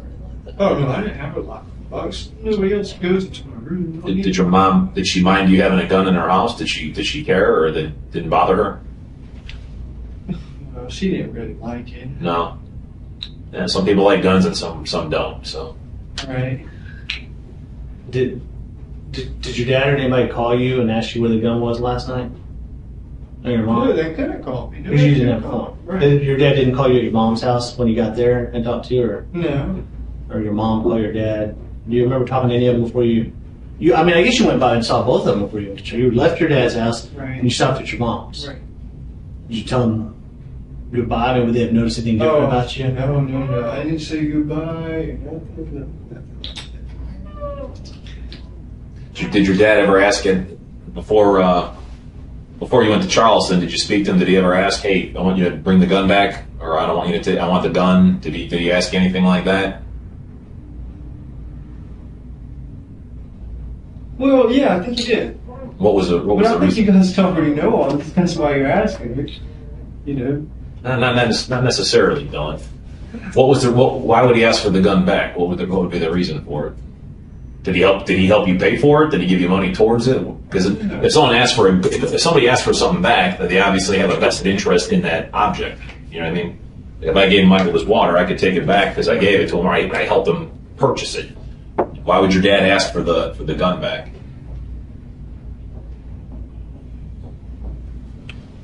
Well, see, I mean, the reason we're asking about your dad and the guns because, I mean, there was this note. Right? Is that from your dad?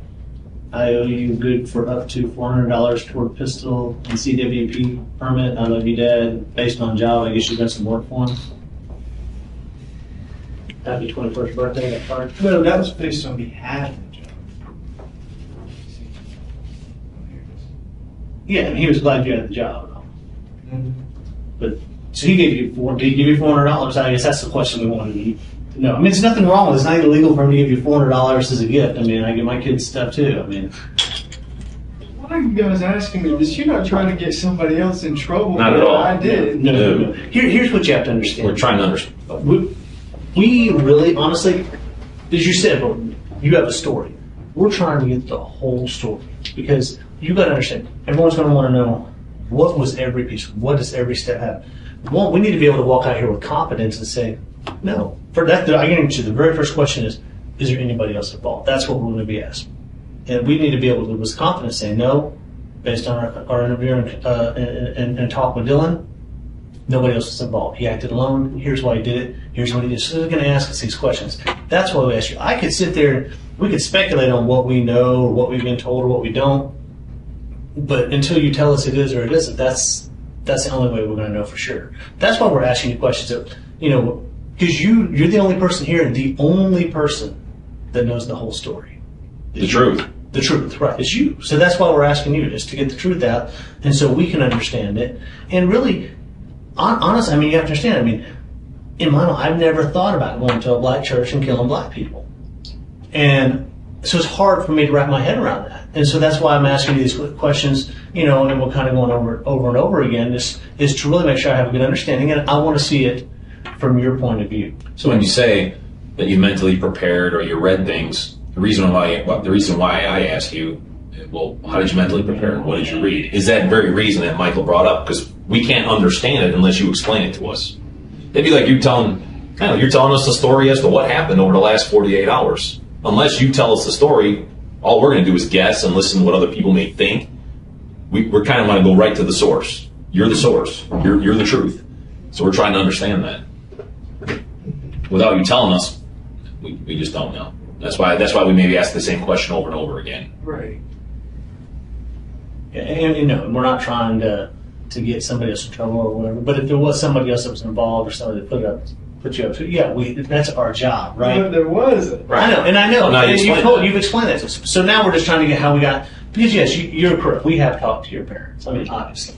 Yeah. Not both of us personally have not talked to each one of them, but I met your dad this morning. So we know things, and we've talked to him, and we've gone through and stuff. But he doesn't know. He why and everything else. So we just got the conversations they had and what he had. That's how we know about the gun, right? That you had the gun and everything and stuff. So we just want to make sure we're retracing the life of Dylann Roof, the last 24 hours. What got us all here, and we all intersected together. And that's really the basis for our questions, and just trying to understand that. And was there, because trust me, the community out there right now, they don't know what's going on. They don't know. If I were black and went to the church, I'm now worried. Am I going to be attacked in church? You have to understand that people are scared now. When things happen, right? Just like when 9/11 happened, the towers fell. People didn't know if a terrorist was going to fly to the plane into their building. People were scared to fly. People now don't know. Hey, is this some plot? Is this some? The big question out there, what Michael's saying is, people are saying, "What happens now? What happens now?" I guess what would your message be to them? And they're saying, "Hey, what happens now? What would you want? What would you want those people to know?" What happens now? Yeah. Well, I don't even know what happens. Well, right. Specifically regarding why you did what you did. You said you went out there because someone had to do it. Right. You said you had to do it. Right. You had to kill black people because of all the crimes and atrocities being committed against white people by black people. Those were your words. Right. So now that that's been done, right. What now? That's what people, what now? Now that you actually, now? Yeah.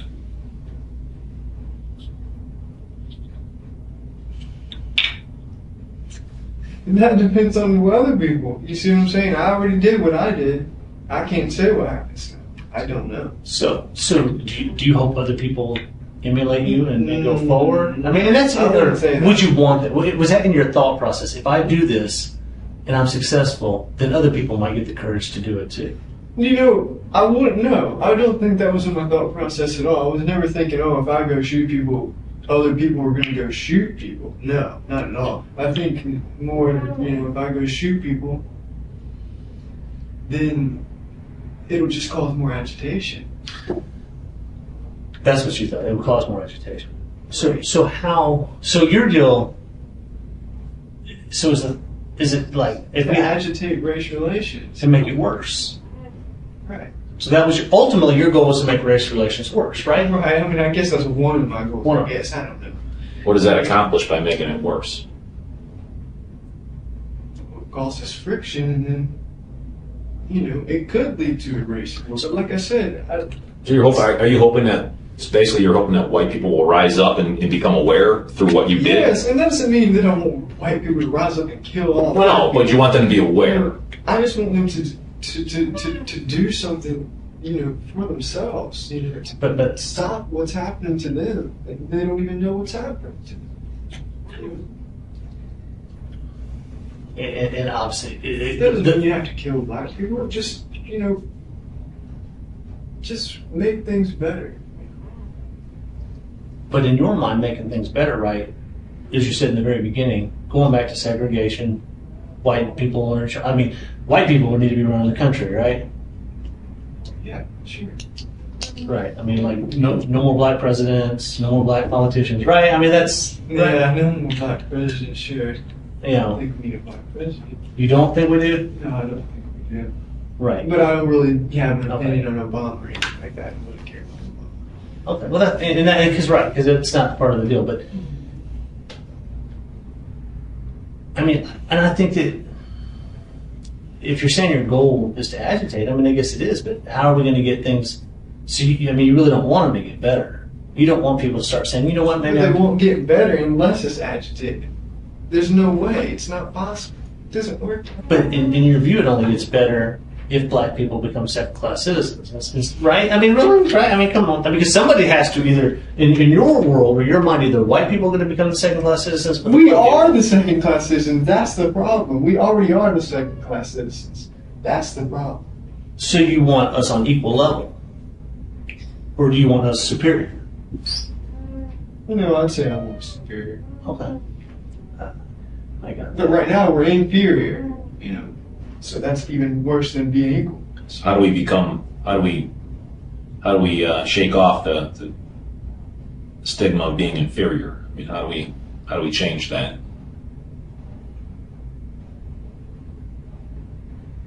By standing up for ourselves and not letting black people walk all over us. And that doesn't mean black on white crime. I'm just talking about just the way black people act. Just in general. Have you, I know Michael asked you this before, and I just want to ask you this again because I'm curious. You said something was stolen from you at one point in time. Oh yeah, but see that was back when I was a kid. Right, I'm talking. Has anything specific, any violent act ever happened to you or any member of your family or a friend, a crime committed, a violent crime by a black person against anybody that you personally know, whether it be family or friends? Has that ever happened? No. No. Thank God. Right. And I'm bouncing around here again because I know we asked about drugs. Well, we got that now. What about alcohol? You drink alcohol? Yeah, I drink alcohol sometimes. But when's the last time you drank alcohol? You know what? I did drink a little bit of alcohol before I went in there, but it was only half of a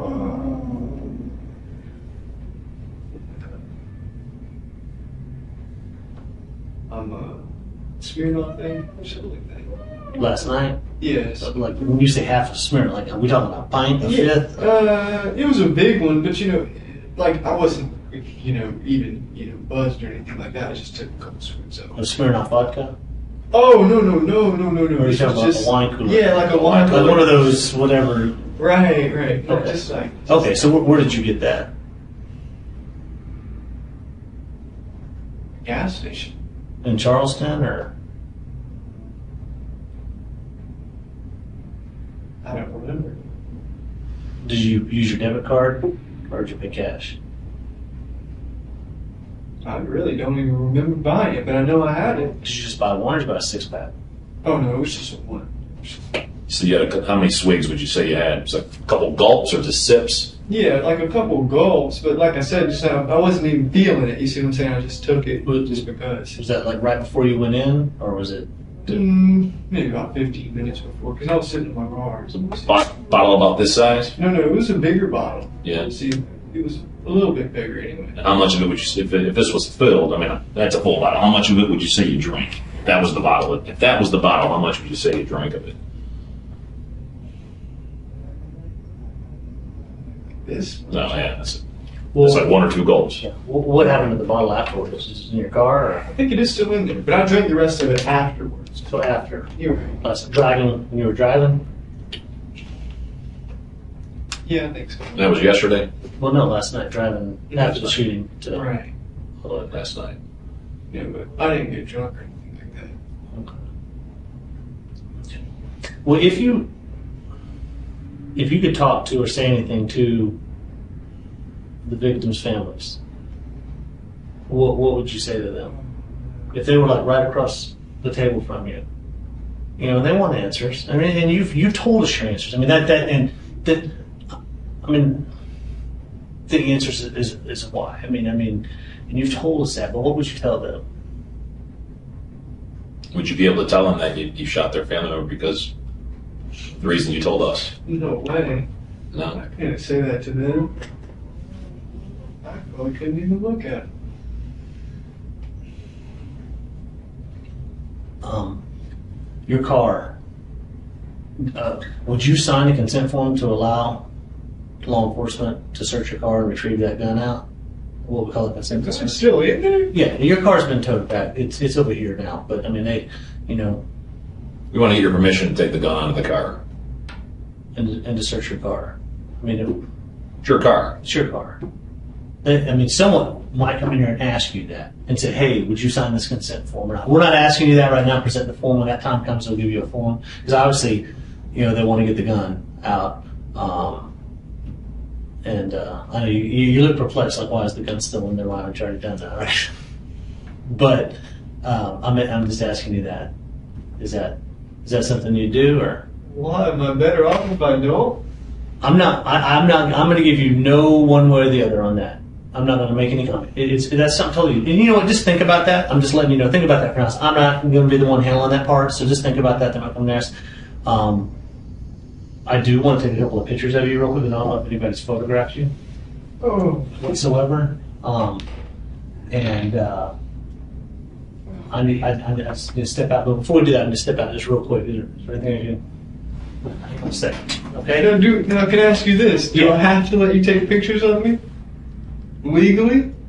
Well, you really. No, do I really? Yeah, taking pictures. Everybody gets some pictures taken. But do I have to let you take pictures of me? You can let somebody else take. Somebody else.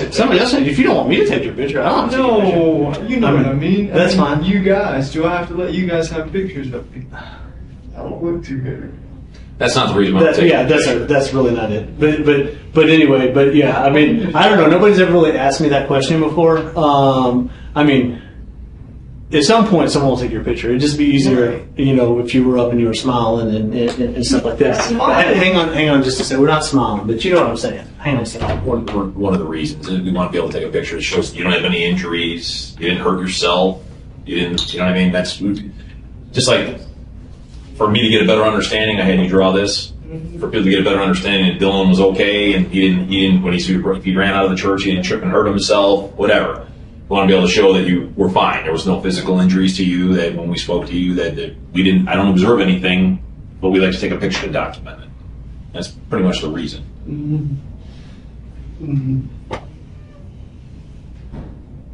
I sure wish I could take a shower. Well, eventually it's going to happen. Yeah, I don't know when. I'm not assigned to this police department, so we'll talk. I'll talk with the officers and see if they can make that happen for you. I thought I was going back to Charleston. Don't know yet. Don't know. It's probably one of the reasons why he stepped down. But getting back to the car, the reason he was asking, someone may come in with a consent form. Right. There's rules. We have to follow rules in order for us. That's your possession in your vehicle. I'm just asking you the same way I'm talking to you. I'm just asking for your permission to retrieve that weapon from the car. That's all he meant by that. But it was still loaded. We want to make sure that it's safe. We want to make sure. I don't see why you guys can't do that without my permission. I'm already guilty. Well, I'm sure you can. If I say no, eventually you're going to have to get that. Here's the thing, and I don't want to get into any legal discussion about whatever. Because ultimately they'll probably go ahead and follow through with the way they were going to do it anyway, and that's fine. I was just asking you. That'd be nice. And and that's okay. But sometimes the way the law is now, and someone else will review stuff. They'll say, "Well, you told him this, and then that suggested that and that." So it's just easier for me to say, "A." If you can, they'll do it. If not, then we'll right now, just think about that. We'll do it. But I really do need to take a couple of pictures of you through this, and then but before we do, I'll do that after we're done. That's fine. I just you had a sandwich. You were eating in here when we came in here, right? So they fed you. Was that a Big Mac you had? No, it was a Whopper. Whopper. Burger King. Water. You've been allowed to go to the restroom. Well, I haven't been yet. Do you need to go? Sort of. Okay, well I do too. We'll get you over there in just a minute. All right. Do you? I mean, it looks like the Shelby PD guys have been treating you really nice. Mm-hmm. I mean, they've been really great. They've treated us really nice too. They actually gave me some food too. So. You're hungry. Do you have any questions of us?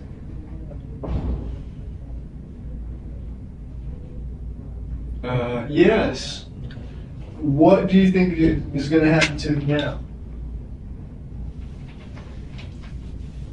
I'm going to revert that back, and I'll answer you, but I'm going to revert that back first to the question I asked you earlier. What do you think should? Well, really, what I meant is not really like what my sentence would be. It's more like, am I like going to like Charleston? Is there a prison in Charleston or what? Well, all right. What'll happen? Right. I can't say this. Yeah.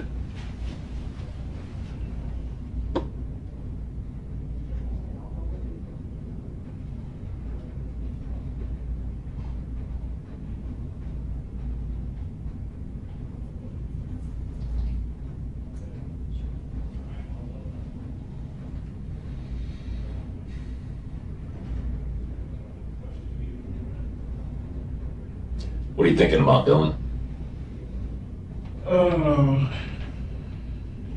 Nothing really. Just thinking. What's going through your mind? Well, I'm just wondering where I'm going, that's all. I'm just thinking about where I'm going to go. Where would you like to go? I don't know. I just wondered where I'm going. Well, if you can pick one place right now, where would you like to go? Oh, anywhere?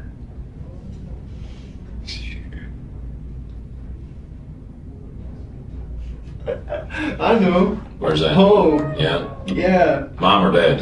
I found my mom's. Yeah. What do you think, out of curiosity, what do you think your mom and dad are going to think of this? Oh, God, I don't want to think about it. All right, then don't think about it. Whose watch is that you're wearing? I noticed.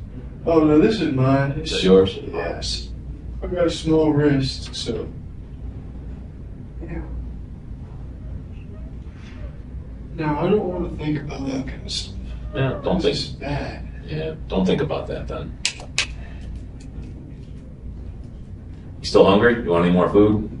Oh, no, okay. Yeah, right. I'm gonna get dinner later, right? Oh, absolutely.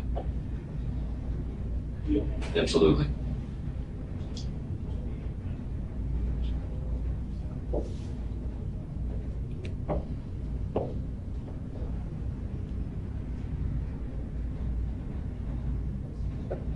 It was just like going back to what we said. We had you initial this and sign this because we wanted to get your permission, obviously, to speak to us, and you agreed to speak to us. It's the same thing about your car. It's the only reason you brought that form up about the car.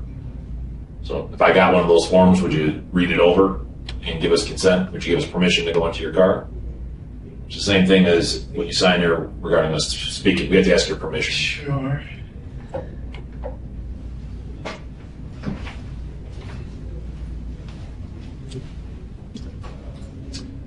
Consent to the car.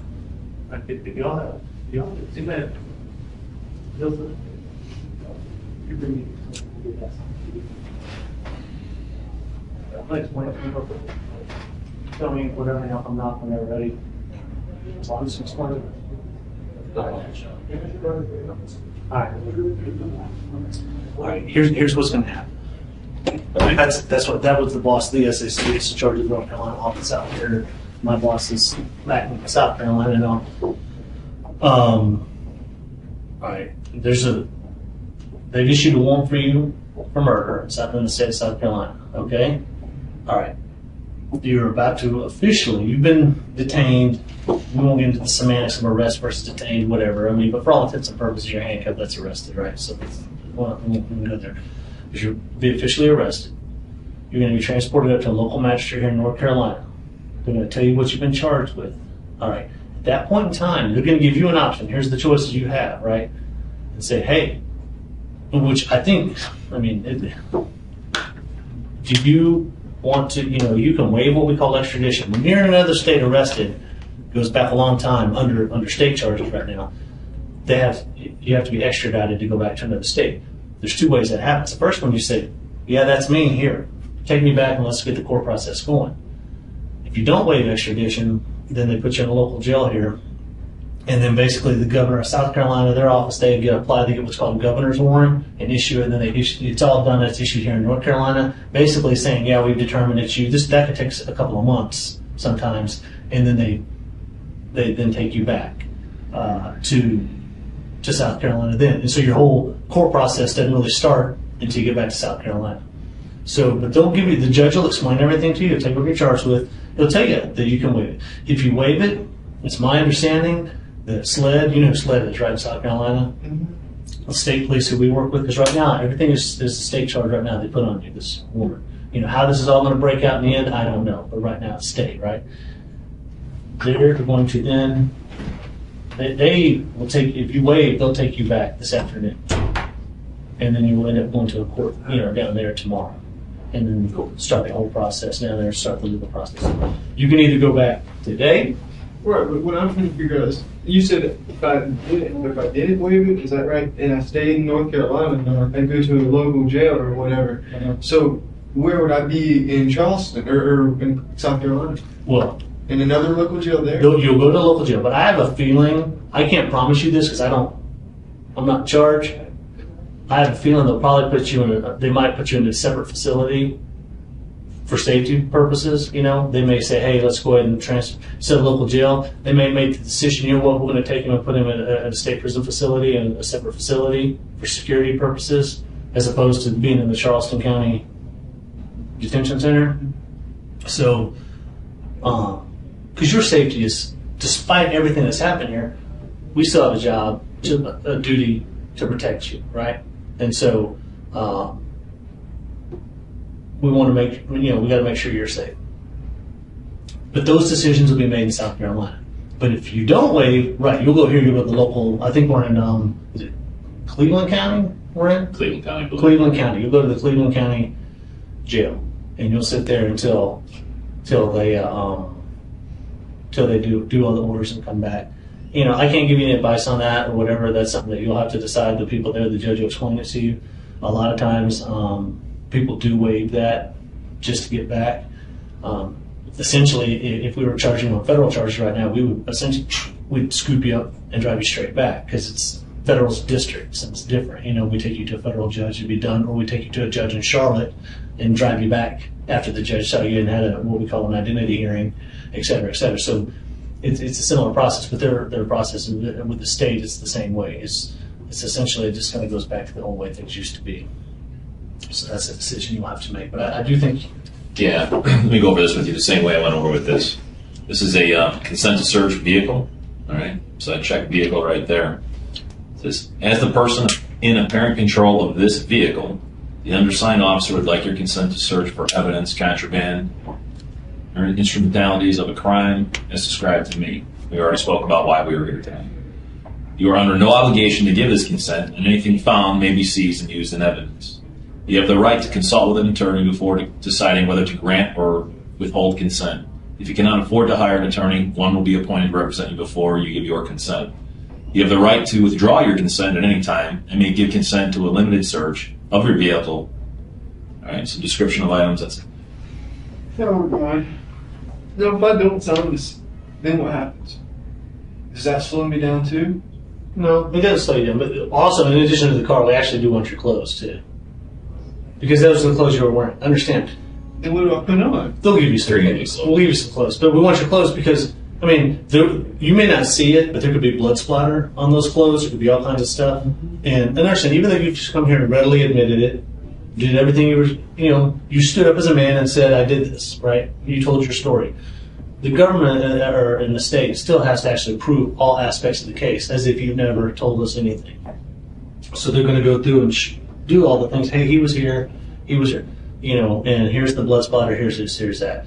So, we're going to consent, and whether or not we can just take them or not, those are legal issues that are, again, I don't want to get into.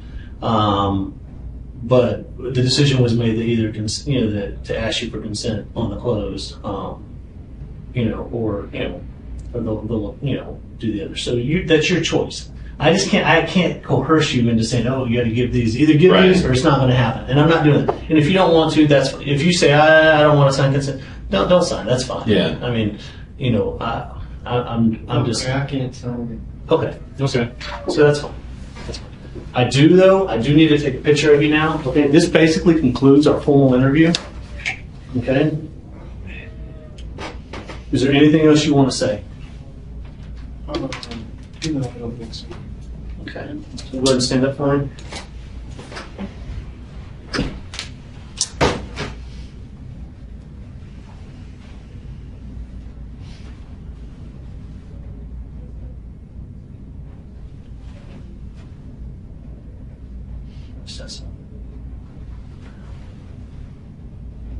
Turn to that side. Look that way.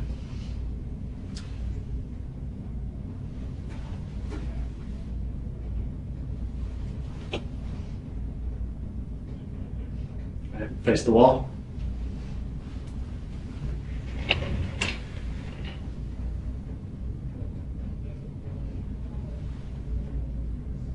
Right, face the dry erase board.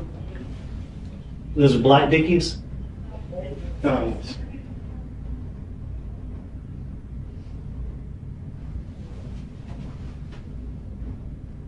Okay.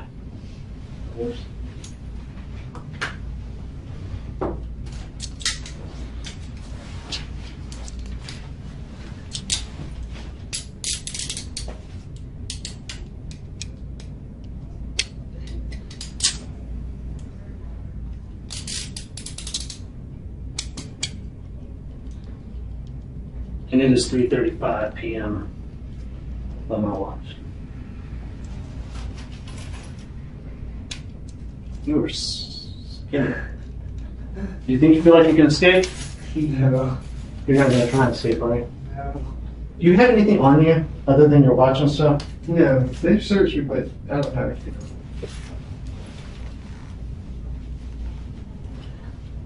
You're wearing sweatpants underneath your Dickies. Yes, you can check those two. There's nothing. What's in the front pocket right here? That stuff they take, put back in there. The Dutch Square movie ticket thing. You went to Dutch Square on 6/16. So that was Tuesday, right? That's Tuesday. I actually saw that movie Saturday night.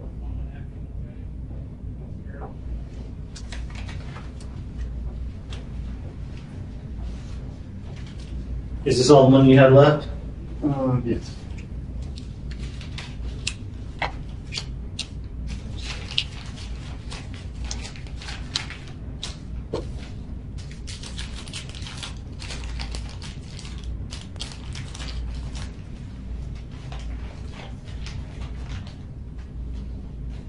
That's the part that I really.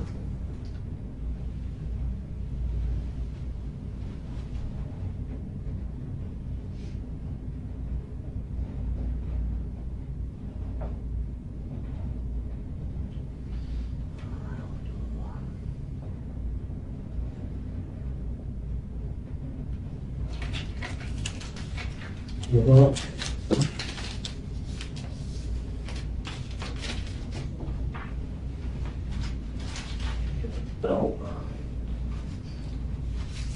come on. Now this you didn't get from them. You just carried this, right? Or no? Yeah, that's just, I just had that in my pocket. You carry a $2 bill? Yes. How long do you have that for? You think that you mean?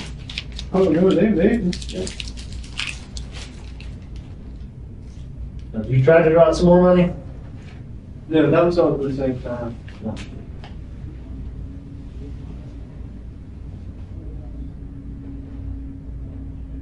But I mean, you drew 20 and then you try to draw some more, or is that No, you try to draw too much? The first time I tried to draw too much, then I did. And they have your wallet and stuff? I mean, I don't have a wallet. Oh, you don't? So you don't have a driver's license with you? Is it at home or? No, I should have my driver's license. It should be in my pocket with my debit card, but I guess it's not. They may have grabbed it. Yeah, they might have it. Let's pull his pants in. Those are Timberlands, right? Oh, no. These are just, I just got these from Or boots. In that other picture, she was wearing like some black combat boots. Oh, yeah, I just got this from Walmart. Is that kind of, is that part because that's like the skinhead type clothing? Oh, no, I just got the boots. This is no reason. And I did ask you, there were no other guns at your mom's house, right? Or did you have like 22s or any other guns? Oh, or? no. I don't have any other guns except for that. Was this my water? I don't remember. I know that one's mine. I threw mine out, so that Yeah. was over there that This yours. is mine. But you know what? That's fine. I'm done. Am I leaving now? You're about to. Okay, can I use the bathroom before we leave? He did. Yeah. And of course, I just covered the behind That's his all back. I get.